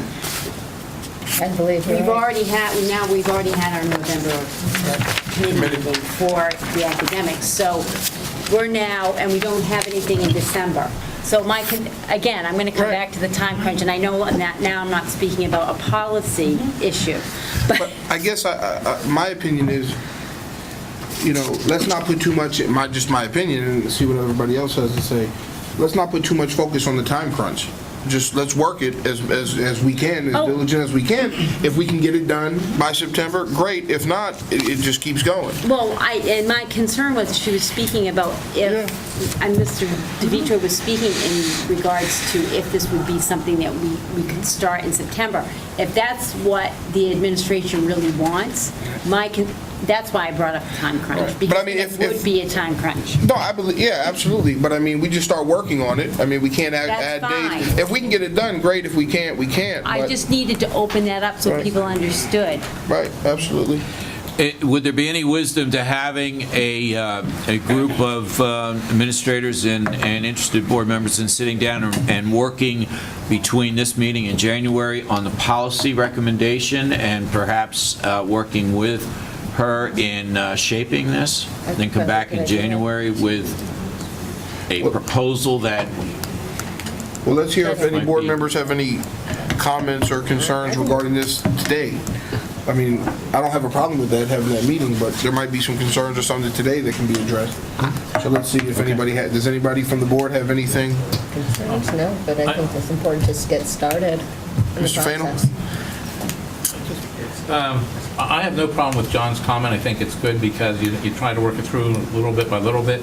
I don't know why we picked Brookville area. Was that the only one with a policy? I think that was, when we asked PSBA for some samples, that was the one that came our way, so, yeah. So there's nothing magical about this at all. Okay. I mean, it's just a because there's other framework. ones, I think, out there. Yeah, but surprisingly, though, we found that there weren't, there's nearby, I asked her to check Bethel Nazareth and Saucon, and they didn't have anything. Which leads you to the question of, is a policy even necessary? Or is it just a matter of developing a program and approving how that goes? Well, there you go. That's another aspect of it. Because sometimes you lock your hands a little bit too much with a policy. A policy when you don't really need one. Yep. So maybe through that discussion, that can evolve, too. Well, my thought is that if you're going to have a cyber program, you should have some type of a policy, even if it's a very abbreviated form. You should have something in your policies that refer to a cyber program, otherwise, That's why Can I ask a crazy question? Could we take something like this, copy and paste it and vote on it and have it as an approved policy, and then at the next meeting, start looking at updating the policy? That way we've got a policy in place and then we're working to update it beyond that. Just a question, is that something, and I know you gotta present it and do a first reading and all that, but I'm just saying just to have something in place. Mr. Vitro is dying to ask me a question. May she ask me a question? Yes. Wait a minute, I asked a question before you. Oh, okay. No, I'm just kidding. I'd rather... I'm serious. Is that something we could do so that we've actually got a policy in place? Or do we have a policy? I just feel like since we don't even have a cyber school program right now, that working hand in hand with the administration, whether it's a couple of us on the board that want to work with them as they're working and developing the program, we would be looking at the policy at the same time, and meet a few times or whatever. To put something into action as a policy, but we don't even have a program yet, is kind of, I don't know. And I think, you have to really work on the policy, too, just like we've been working through even the advertising policy. You got to go through that a little more than just taking the blanket that they have here. And I don't think Matt or Mr. Monahan is saying not to do that. I think he's saying to accept this and then start working on this to make it our own. Or do something simple like we were talking about with the other one and just say the board will create, the necessary infrastructure or whatever for parameters for a cyber school within the district and have that is your policy, plain and simple, and then work on I think other major portions of it. But you still would have, but it wouldn't be ready by Tuesday because we still have to follow procedure, first reading and everything else. Understand. I mean, it makes sense. The nice lady would like to ask me a policy. Yeah, we need a policy. go for it. Well, let me just make a comment about, I could speak to about somewhere between 6 and 10 districts that, in the general area that we work with, don't necessarily have policies, but there's nothing wrong with having a policy if you want a policy, but they really have put a program either in without a policy or put the program in and design the policy kind of along concurrently with the programming. So there's nothing wrong with having a policy. I'm just saying, most of the other districts I'm familiar with don't specifically have a cyber policy, other than maybe a statement that they should have a cyber policy. I think programming in most other districts precedes, the policy. Now, if I could allow to add something to that, I'm just looking at the policy, for example, here on page 204, Section 5, guidelines. And I'm looking at this from somebody who teaches online. Now, I teach college, of course, it's a little bit different. This is just something I put in a syllabus. You have to participate, things like that. I don't, and then backing that up is, with the college, that, I have to follow certain course outcomes, and I have to state those in the syllabus. Those are dictated by the college and Middle States accreditation, all that thing like that. So there's got to be some backing already with this. You're looking at the back here, it says academic dishonesty. Well, that's academic dishonesty is academic dishonesty, whether it's virtual or not. It doesn't really matter which way it comes. So, how does this different, to me, this almost looks like a college syllabus in some regards.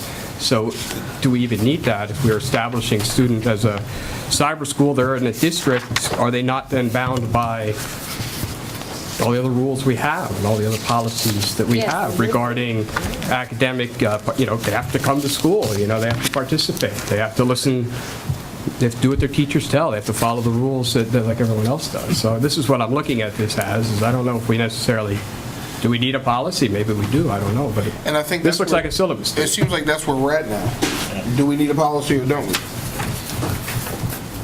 And according to Mr. Freund, I guess it's up to us. Well, and if you just type in the word cyber in the policies, it pulls it up under anti-bullying and, different functions where it refers to like cyber charter schools and stuff. But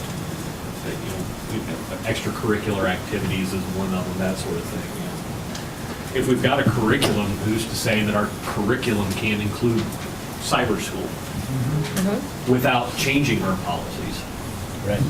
So, yeah, Everything as is all inclusive, and everything related to the district, whether it's seeded, as we call it, or cyber, just, you're a student in the district, now you have to follow. It doesn't matter whether you are cyber or seeded, follow the, that's it. Right. It's, like he says, some sort of. I just thought that if you were going to have a cyber policy, it would concern more the program itself, not the student function in the program.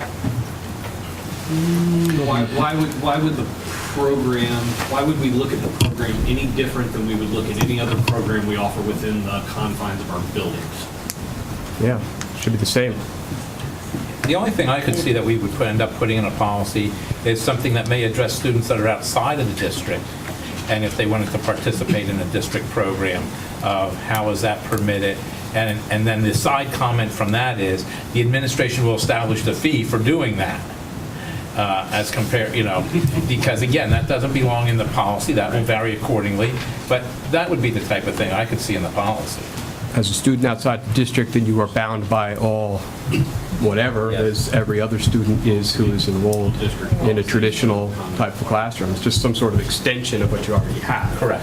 And just like if I enroll in a class online, I'm a student at that college, even if I never set foot in there. I'm still bound by their rules. I have to follow meet their course outcomes to get the grade. I have to participate with the professor or whatever the professor dictates, and that, and so on down the line. So.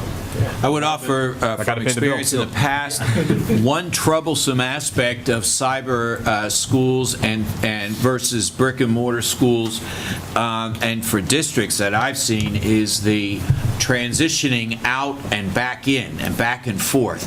That is a problem for, in the past, it's been a problem for the schools that I've observed, and that may be something that we would want to firm up in something like this, because past experience has shown that in many cases, in some cases, the motivation for attending a cyber school is to avoid some accountability or to avoid a social issue.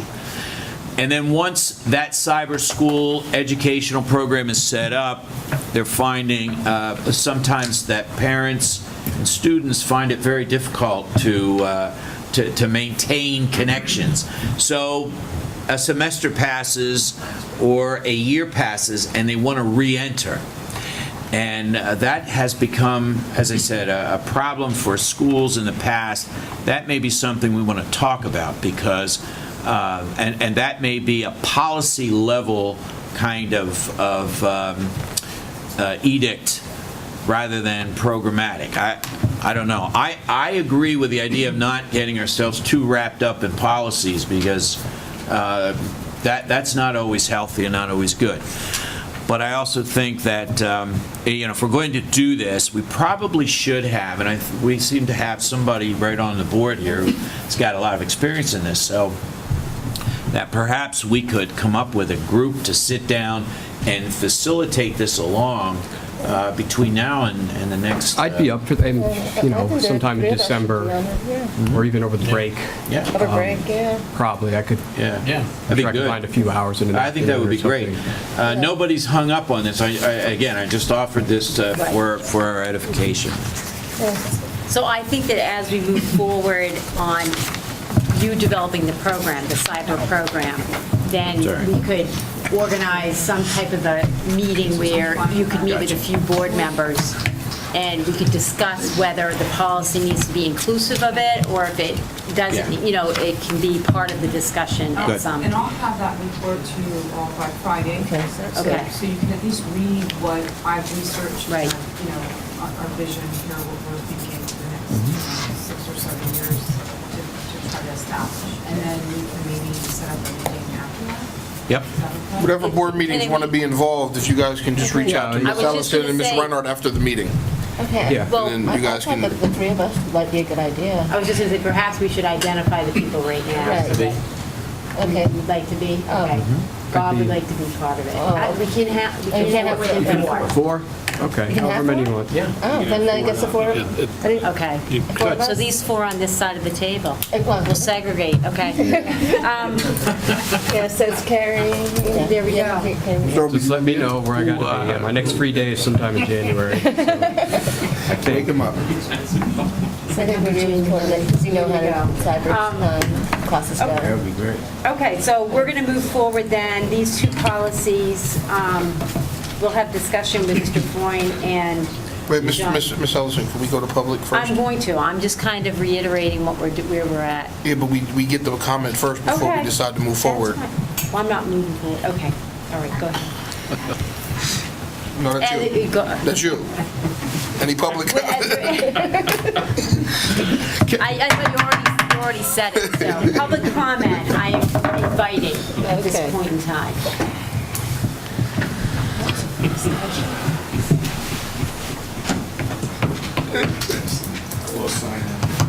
Oh, I thought you signed in. This is loose again. Does he have to sign it? This is loose again. It should be loose at this point. Yeah, you break it, you pay for it. It's better than the one I had before, it was tape. Maybe someone will bring a rubber stamp for you. I have one at home. Oh, there you go. I Just got to sign am, below it. I am John Kennedy, and want to thank the board and administration for their interest and discussion of this concept.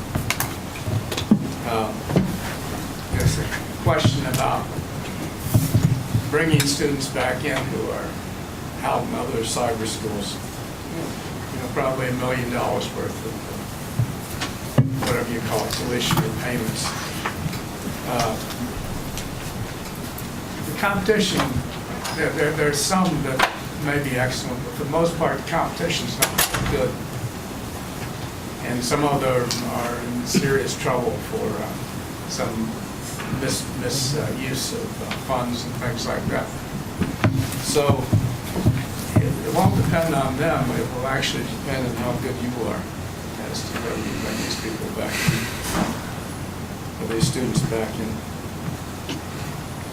And I'd point out that this process is a journey. And as you move along, and of course, you'll never progress in the journey until you take the first step. And there are lots of ways that you can begin taking that first step. You're not going to do it all at once.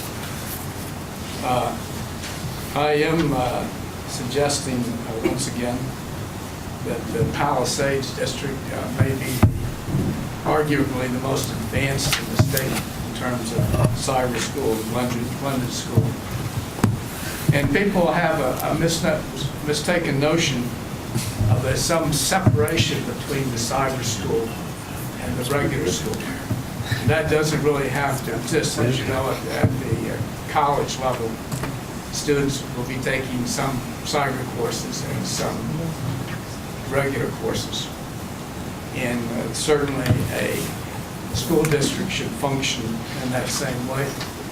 And in fact, your goal should not be to have certain students be cyber students and certain students be regular students, but probably every student in your high school should have at least one cyber course before they leave, just to prepare for the university level, because they will face that at university level. So this is not a question of kids sitting at home in front of a computer all day. This is a question of drawing back in. Also, that kind of begins to solve the problem of return. Yes, when you bring the students back from some cyber schools that are very weak, out in Lancaster, they may have significant problems re-entering your school. But if they actually never leave your school, in other words, the cyber school system is integrated with your school system, same teachers, right? You'd be using the same teachers. All of your teachers will become cyber teachers in time. Some will adopt it more readily than others. So I guess some of you have adopted the cyber school teaching already yourselves. So you know how that process is. And you probably could go back to classroom teaching or back and forth depending on what comes up. So in the end, this is about expanding student opportunity. Now, I'm going to suggest that if you expect to recover $1 million, you may have some expenses along the way. And they won't be the ones you expect. Your big expenses won't be equipment expenses. Those will be rather minor. You probably can even get companies around Easton to donate equipment. And you can use any equipment that you want, anything that can access the web, because everything will be web-based as opposed to based on a student hard drive. It's a vision I'm kind of pointing out that these things, and I'm not suggesting this is easy or there won't be road bumps. And I'm not suggesting that I think the steps you've already taken may be the most important steps in terms of stabilizing your school and working through some problems. I guess you at Cheston, you had some really great success there. But I am suggesting that this is something that is the future. So thank you. Thank you. Mr. Kennedy. Okay. Any other comments from the public? I guess we're all set then. So I will now review really quickly. Thank you. Absolutely. A, policy 707.2, we'll have a discussion between Mr. Freund and two board members, and then we will bring that hopefully onto the agenda for the board meeting next week. And B, the cyber school policy, we will discuss in collaboration with the administration as we move forward with the program. More the merrier. And that's it. We'll have to spend. Thank you, Ms. Ellison. Absolutely. Number 5, finance, Mr. Fainall. Mr. Simonetta, our school housing. Okay, I am going to attempt to set the stage for this, and then turn it over to my technology department to back to them. We currently, and everybody knows we have Power School, and we currently host Power School for all our purposes. The upgrade, they're requiring an upgrade, and we're at a point where the current server cannot handle the upgrade. A new server will cost approximately $126,000. We have a proposal here, and what we're looking to get from the board is approval to enter into a contract with CLG for them to begin hosting Power School. That would be an annual fee, and part of that fee can be made up through the lesser rate with Phoenix Learning. We currently contract with Phoenix Learning about $36,000 a year. We would be hosting CLG, and that the need for Phoenix Learning fee would go down to $18,000. So if you take away the cost of the new server, we're still looking at the same annual price. But either way, we're looking at $100,000 plus to purchase a new server. So it's our recommendation that we begin agreements with CLG to begin hosting Power School for us. And Anna, I'd like if you can add to that, please do. Right now, we have Power School, we're at version 7.11, and we can't go any further with Power School. And I guess at some point, Power School will probably no longer be supporting these older versions of Power School. And we're at 7.11. Power School, everyone else that has the right servers has moved on and already at 8.0, and I'm sure that's already been updated. So we're at a point where we have to make a decision one way or the other. We have really two options. One is to buy new servers and host it here like we have been doing for that expense. Or CLG would actually take it over for us and host it for us. They would also have an off-site backup of all of our servers. And they would take care of all of those responsibilities. And Phoenix Learning has been helping with that, so they would come down in cost. Would CLG's server be able to keep up with any of the updates? Yes, and they will continue to update. That's a good question, because right now the servers we have are 3 years old only, and they're already not working anymore for Power School. So CLG will continue to update their servers. I mean, we may be charged with it at some point along the way if they do that, but as of now. What kind of agreement are you looking at with them as far as maintaining it for the purpose of speed and everything else? Because what seems to happen with a lot of vendors, they want to talk about being cloud-based or hosting and everything, and when they do, as time goes on and they start to sell the service to many other schools or many other businesses, they don't definitely increase the size of their servers. And now what you've done, you've lost control of what you have because you're at their mercy as far as if they don't do it, they say, well, that's the best we can do speed-wise. But you know what? Over here, eventually, we're going to have another option for you if you want to pay additional funds. And so you don't pay it today, but you do end up paying it in the future, or you do end up sitting there and having to wait on whatever. Have you talked to other people currently using it, and how long have they been on it and everything? Actually, the guy that we work with from Phoenix Learning, he is a school board member in his hometown in Wyoming, and they switched over to CLG, and that's actually where we got the recommendation from, and they've been using them successfully for years and have been very happy with the service they've received, and that's why they got CLG as an option. I don't know how many other providers there are, it doesn't seem like there was very many. Exactly. So what you may need to put into a contract to say, this is the level that we're experiencing now, and this is the level that must be maintained. Because if you end up starting to do something like that in a contract, it's very quickly going to tell where they really want to stand with this issue. If they give you pushback on that, that tells you they're not ready to maintain you. For our size school district, What do you want to do? we have servers dedicated solely to our school district. So we wouldn't be sharing that space with any other district. And also, they would be required to maintain at least what our school requires as far as hardware, which is where we are. We're not able to do that right now on our current equipment. So, their equipment, what they have now is already better than what we have. We're not able to go to 8.0 in Power School with our hardware. So they are going to have to maintain at least Power School's requirements. Correct. So again, that can all be part of the contract. Right. I just want to make sure I understand these numbers. So in option one, it's $126,000 plus $49,500 a year. Yeah. Well, the And the se- 126,000 wouldn't be a year. No, it's a one-time. Right, it's a one-time, Okay. we don't know how often we have to continue to update our servers. Okay. So maybe in 2 years, Power School would be beyond our retirement. But then the second one is a one-time $3,400 plus 49 grand a year, right? Yes.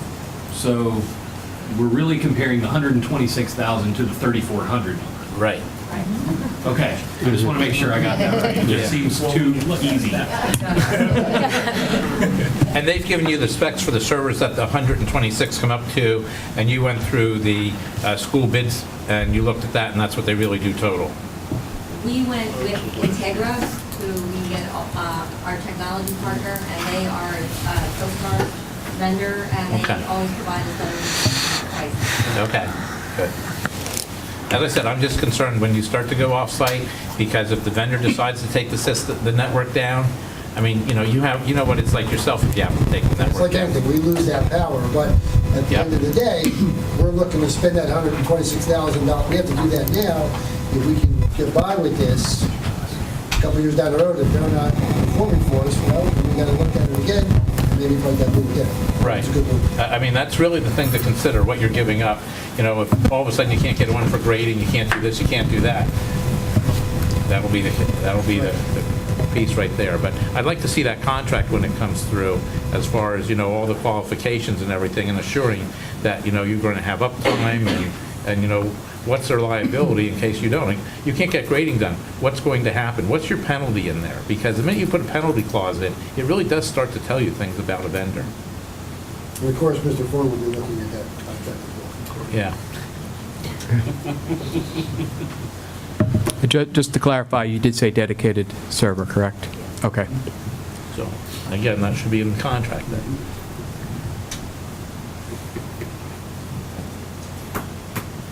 Next, ready for the next one?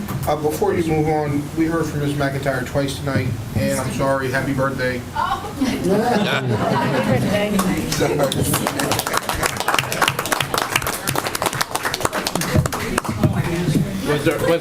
Were there any other comments, first of all, on the Power School housing? Hearing none, moving on. Mike, on the bus video recording equipment. Okay. Just want to refresh everybody's memory. I made a presentation a meeting or two ago on proposal for bus video equipment. I indicated at the time that the vendor said that they were PEPM state contract pricing. So, and actually from that committee meeting, I did get authorization from the board to move forward and get the more formal agreement. In researching that and working with them, it turns out they were not state contract pricing. So we are in a position now where we would need to go out for an RFP or for a bid for it, which is fine. But tonight is on the agenda. What I'm looking for tonight is to continue the discussion from last meeting. The board is still willing to go with the video cameras that we are recommending, but also just to get authorization to move forward with the RFP and get the pricing. And again, just to reiterate, it's the administration, our recommendation that these cameras are needed in our buses. You heard last meeting, although I'm not sure exactly that number, but we come across a situation almost daily that we certainly could have used the video on the bus. And that's really for the driver, for the students, for the district, for liability. It is very important that we upgrade that. And again, not in lieu of something else, but that's something in expense. And that $145,000 estimate, that was to be paid over 3 years. If you're going to put an RFP together, I think that's one of the critical pieces to have in there as well. What we can do as far as putting those payments over a few years. No, and keeping, obviously, minimal interest charges on that. Well, even the proposal that I received before, I think over 3 years, on $140,000, I think we were paying not even $4,000 interest. Right. The interest rates are low. Other comments right now? Is there a good reason not to let him put together an RFP and go out for it? At least we can see what's there. I don't have a problem seeing what's there, and I don't have a problem putting cameras on buses. One thing I've said since we've taken security out of elementary schools, we need to put them back. I haven't heard that yet. So if there's a plan that financially we can do both, even if it's part-time security, we have 16 if we're moving people around, we need people in the buildings. So I'd like to hear more about that as well. 145 over 3 years, I'm not saying it's a bad thing, I'm not saying we don't have to do it, but we also have to protect our students. We're worrying about, rightfully so, we're worrying about protecting our students and our employees, in this case the bus drivers, for, I don't know, what's the longest ride to school, 20 minutes maybe, 25? Bus drivers are out approximately 2.5 hours at a shot.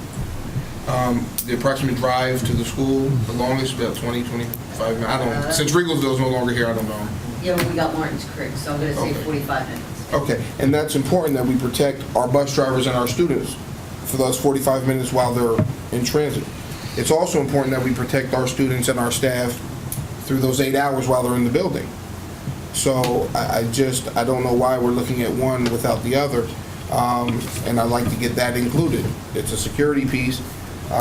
It was something that we discussed when we lost security 2 years ago or a year ago in the elementary schools, the second year. And, you know, if we're ready to drop 145, and I'm not saying it's a bad cause. I think it's good to protect our students and our drivers. It's also just as imperative that we protect those same students and our staff in the buildings for 8 hours. So, you know, if there's a compromise that can be reached, if we can do both, if we can go part-time and move some of the 16, as we spoke of before, move around, I'm okay with that. But I personally feel we need a body in the buildings. And that doesn't just come as my opinion, but a lot of people in the public that have spoken about it. Can I suggest, and all good points, like, we're developing a budget for next year. And we're looking, we're really entrenched in looking what we spent last year, where we're at this year. And can I maybe at another committee meeting, the next committee meeting, present to the board possible areas where we can take money? I mean, there's two issues. This is not a legacy cost. I understand. It's a one-time expense, well, for 3 years. They will be legacy costs, so we're planning forward. We just want to make sure that we don't have to come back and cut something else or cut that in a year. So maybe through the budget process, I can present maybe some possibilities for where we can get the money. And the board can also suggest taking money from elsewhere too. So, but I think we should open up. Let me ask if there's any other comments or any reasons that Mike shouldn't at least put the RFP together to see what's out there. Are there any comments on that from? Just one general question with the videos. Do these systems include audio? Yes.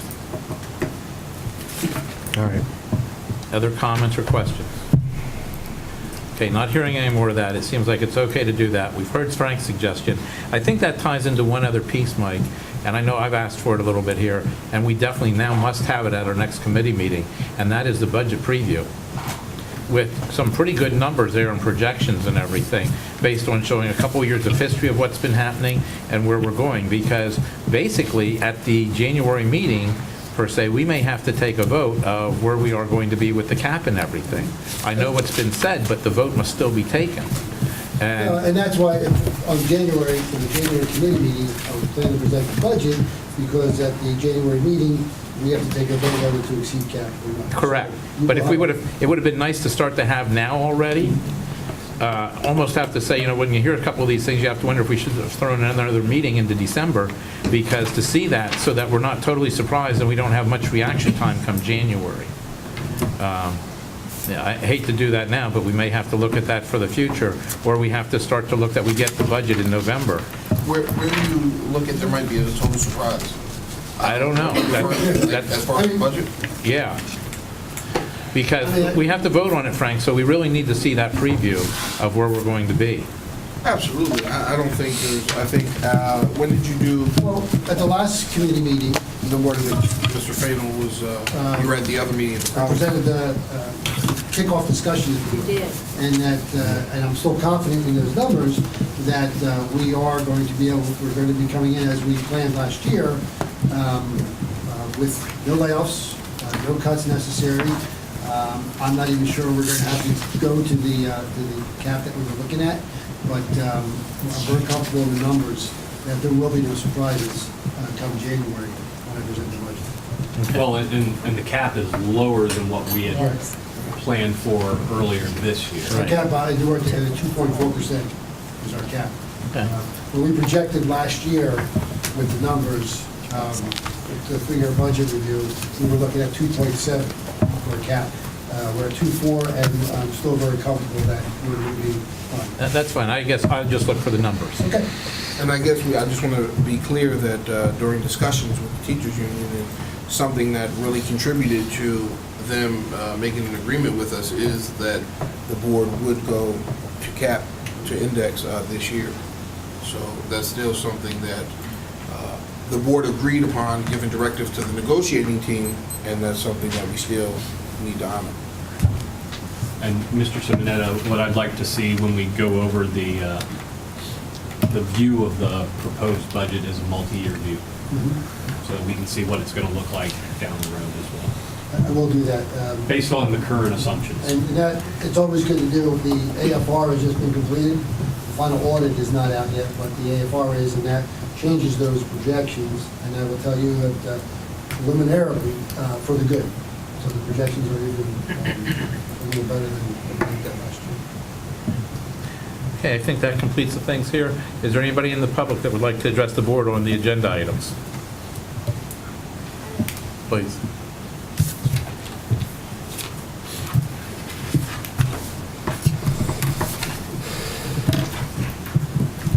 Name and address?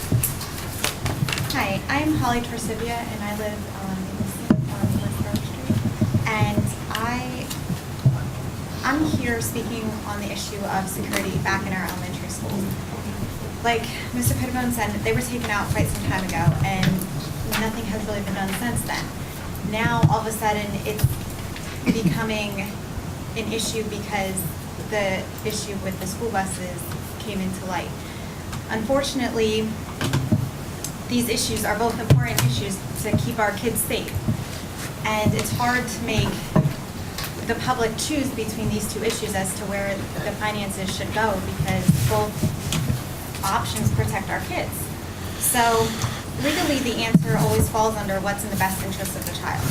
Like I said, both of these would be beneficial to our children. However, the protocol for the elementary schools for visitors, I know that Paxenosa has been the only elementary school that actually built a wall as soon as you walk in to stop the visitors from going anywhere but the office. Every other elementary school does not have that security. So when they took out the guard, they took out the security for the kids. My boys go to Cheston. As soon as you walk into Cheston, as soon as you're buzzed in, you don't have, the protocol is you're supposed to go to the office, show your identification. That's, you have access to the whole school. As soon as you walk in, there's a music room to your left, full of kids, easily accessible. There's a stairwell to your right. You can go up to grade levels or down to grade levels, accessible. The office is all the way in front of you. Even before you get to the office, you have the gymnasium on your left.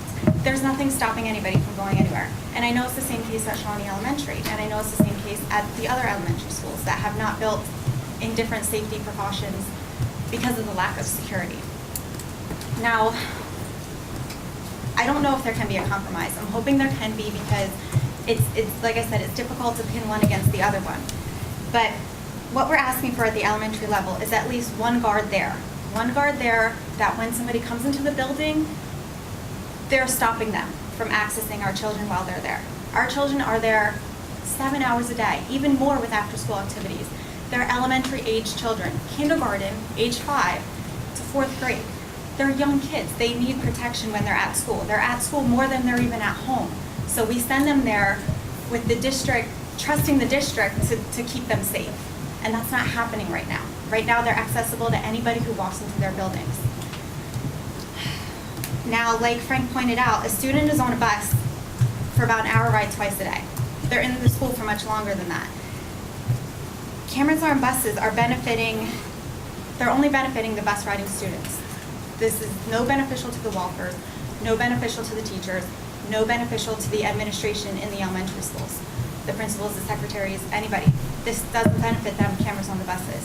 What it benefits is, like Mr. Simonetta said, the liability towards the district. I don't want to see the district choose the liability over the safety of our kids. I don't want to see that. At least 25% of children walk to school. They're not going to benefit. It's important to protect some of the children some of the time, but it's more important to protect 100% of our kids and faculty 100% of the time. And it's not fair to leave it up to the office or the teachers if something were to happen. In closing, if a compromise is not possible, what I have is a petition that was the legwork of only 3 working parents for 6 days. It's what we could do. It's signed by 150 residents, Easton Area School District residents, who could not be here tonight due to scheduling. They're all parents, they all work, we all have lives, I understand that. So I put together this petition to show you that in 6 days, 150 people signed this petition to show you that we need this back in our elementary schools. We want it. It's not one person we asked to sign this petition said no. And all we're asking is that you say yes to protecting our kids. That's all we need. We trust you. We need that protection for our kids. They're with you more than they're with us. So I'm not sure where this petition can go or what it can do, but I can definitely get more signatures if you need it.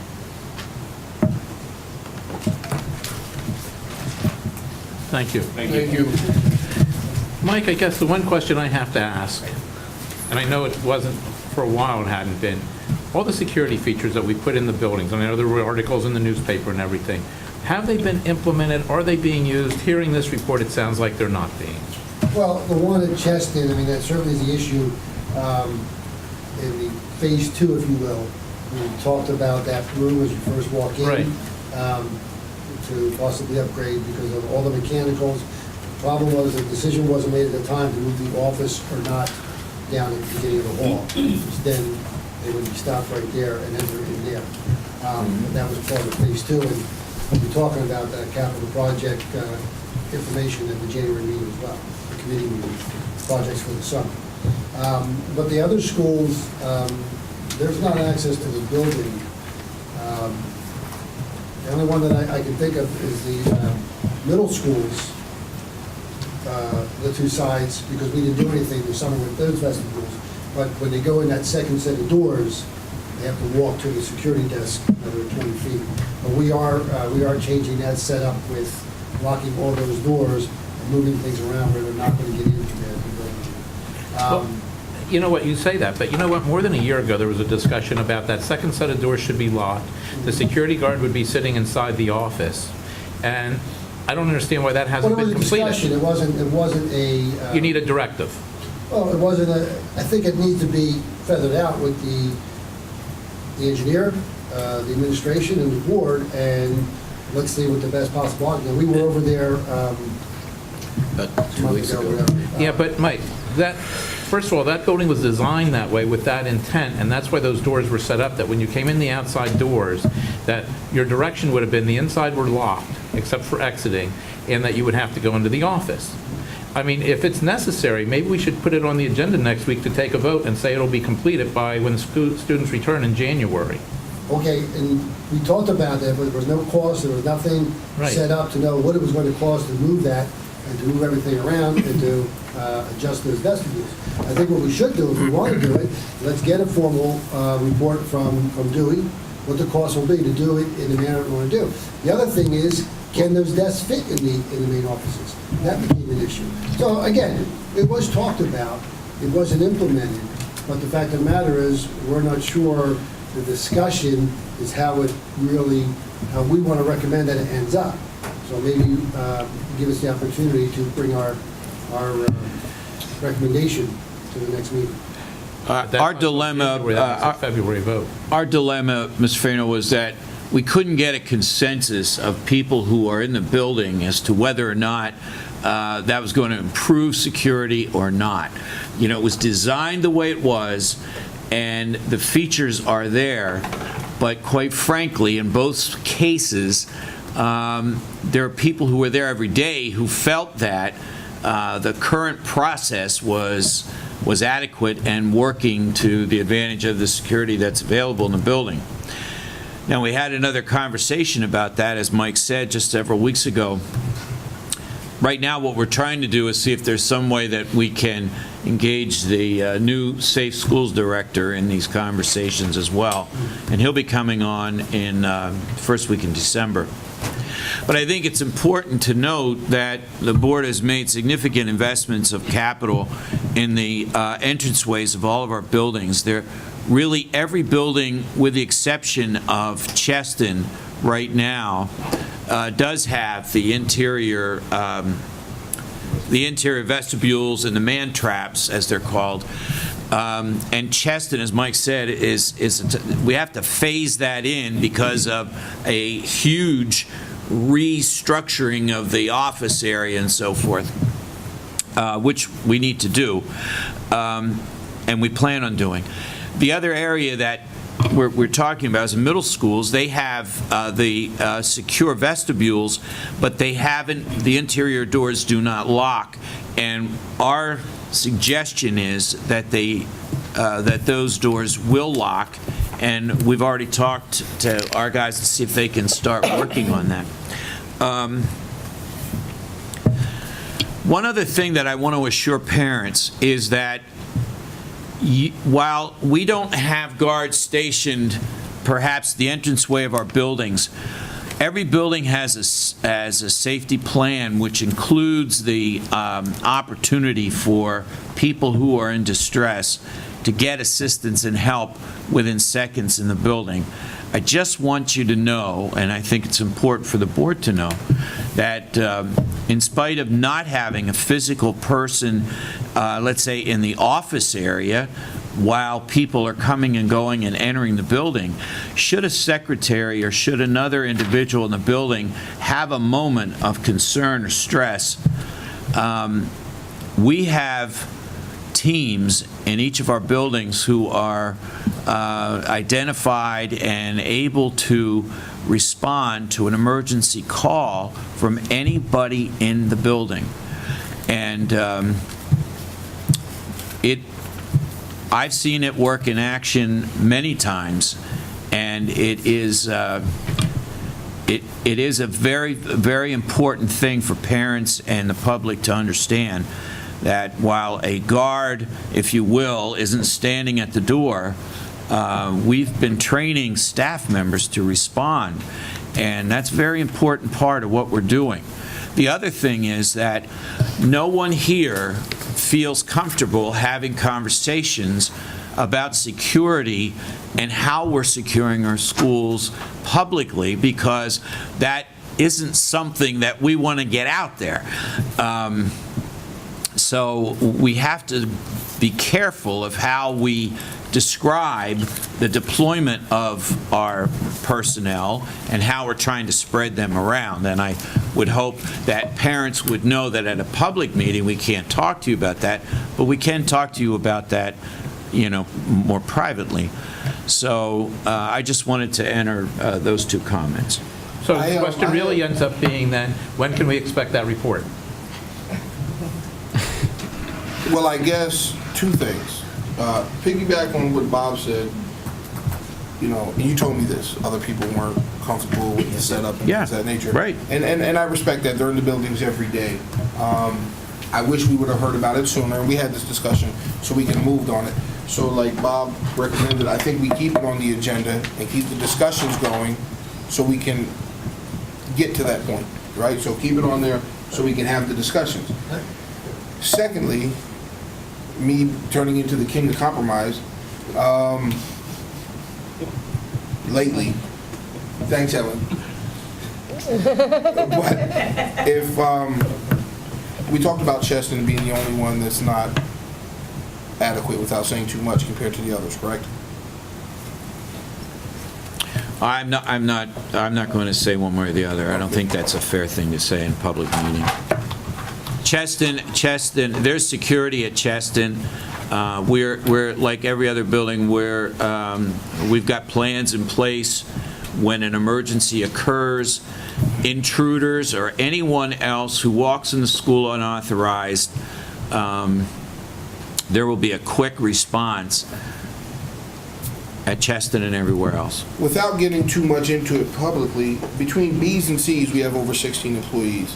I would like to recommend that, effective yesterday, but we'll go with tomorrow, we move one over to Cheston until the second phase is finished.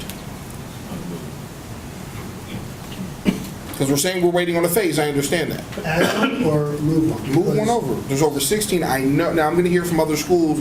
We can't risk any because we need kids to be escorted to the principal's office and this and that.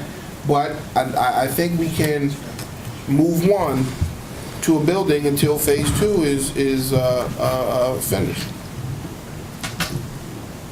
I mean, I can publicly explain why I think that's important. I think everybody will agree, but I also think people don't want me to explain publicly why that's important. So I don't want to, but I'm hoping that, the powers that be in our administration understand the need and would be willing to, move one around. Maybe it's not the same one every day, it doesn't matter to me, but have a body there in the front until phase 2 can be put into place.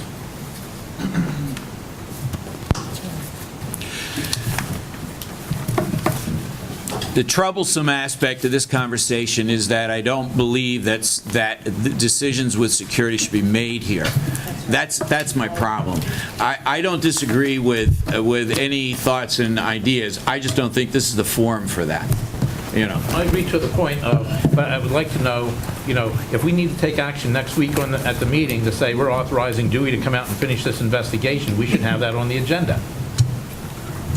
And then we should be able to set a date that we want to have that report by, because that also plays into the budget. Right.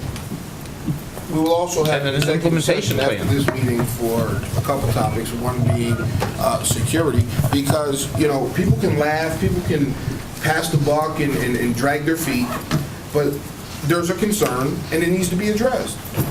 And I know we don't want to have the discussion publicly, but we haven't had it privately either. And I think it needs to be discussed. So we'll have that discussion tonight. Mr. Chair. Does that mean that there will be a vote next week on having Dewey move forward with evaluating? Probably after Yep. executive session discussion. Yeah, I think it sounds like we need it as a vote and a directive to do. Yeah. Yeah, I didn't think there needed to be a vote. I don't think so. But it hasn't happened. With a vote, you make it a But, directive. and I guess I will say from here tonight, in Mr. Simonetti's defense, a directive hasn't been given, but I guess now it almost has been, so you're going to do it, and that's it. So if I can... Just to not prolong it until next meeting. Yeah, If but I- if- when it's going to. If I can say something here, I agree with Mr. Reinhardt, when you talk about this stuff, you give people ideas, and if we're going to discuss this, I think it definitely should be talked about in a closed session. There's too many whack jobs out there, and this is the concern. Why give them ideas? And this isn't a good spot. I think that Mr. Peterson has made this statement that we will have an executive session discussing security issues in the district. I would certainly agree with that. We're going to have that right at the conclusion of this meeting. I think it's important to end this conversation with a couple of statements of fact. That we do have police officers in our buildings on a periodic basis, on a daily basis, scheduled in and out of buildings. Is that correct? That's correct. All right. So I want everybody to understand that, because I don't want people to leave thinking we don't have an understanding, or we don't have security in our buildings, especially the one in particular you're speaking of. And I just don't want to leave the conversation that we're sending a message in a newspaper or anywhere else in this recorded meeting that these schools are not covered, because that is simply not the case. And I don't know that the defining whether a building cover is covered by, it should be through seeing a person at a door.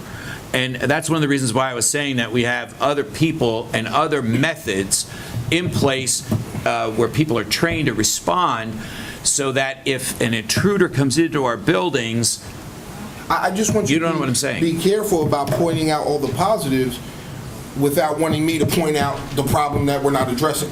So if I can't point out that problem we're not addressing, let's not, because we're missing the point. And if executive session, absolutely. Yep. It'll be executive session discussion. So, in summary, I would like to say something, please. you're on this agenda item? Yes. Okay, because we had ended that, but go ahead. I mean, we ended it. You just spoke, you didn't say that. Yeah, go ahead. Okay, Helen Jones, and I am a school bus driver. Mr. Snyder? Yes. You asked about the audio. Not only would these cameras have audio, but they would also be able to have some sight outside of the bus. I checked into this today because it was a question I had. Because a lot of things happen outside the buses also. But the cameras that they're looking for, under my understanding, would also get some coverage outside. Right. So we would also be able to, protect kids there. Mr. Pittibone, I'm not trying at all, you had thanked me for bringing the conversation up, I'm not trying to pit the cameras against security. I don't think that they should ever have been joined together. They are two different entities. You have buildings, security, and you have school bus security. I believe they should stay separate at all times. And I believe, if possible, funding should be found for both of them. Okay? But at no time do I feel that they should be joined together.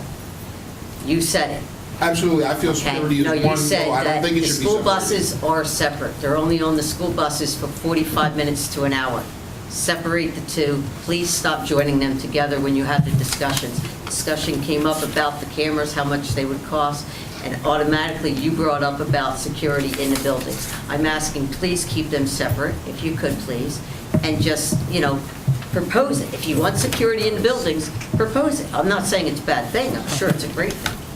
Okay, in Cheston, that's one of my babies, okay? My kids went there, okay? But I ask you to please keep them separate as you do other things. I don't feel they're separate. I understand your opinion. I don't feel they're separate, as it is security, and I probably won't keep them separate going Okay, forward. remember that, then there's security, and they're both equally important. Which I think you heard me say earlier. Okay, okay, thank you. You're welcome. Any other comments from the public? Okay, seeing no more hands, the summary ends up being that we're going to get the Howard School posting contract to review. And you're going to be going out with an RFP on the bus video recording replacement. And items that were not listed here, you're going to be working with Dewey on and coming back with a proposal for us. And you just need to tell us if it's December or January. And that concludes my summary. Thank you, Mr. Famel. Number 6, is there any public to be heard on non-agenda items only? Seeing none, may I have a motion to adjourn? Second? Second. All those in favor? Aye.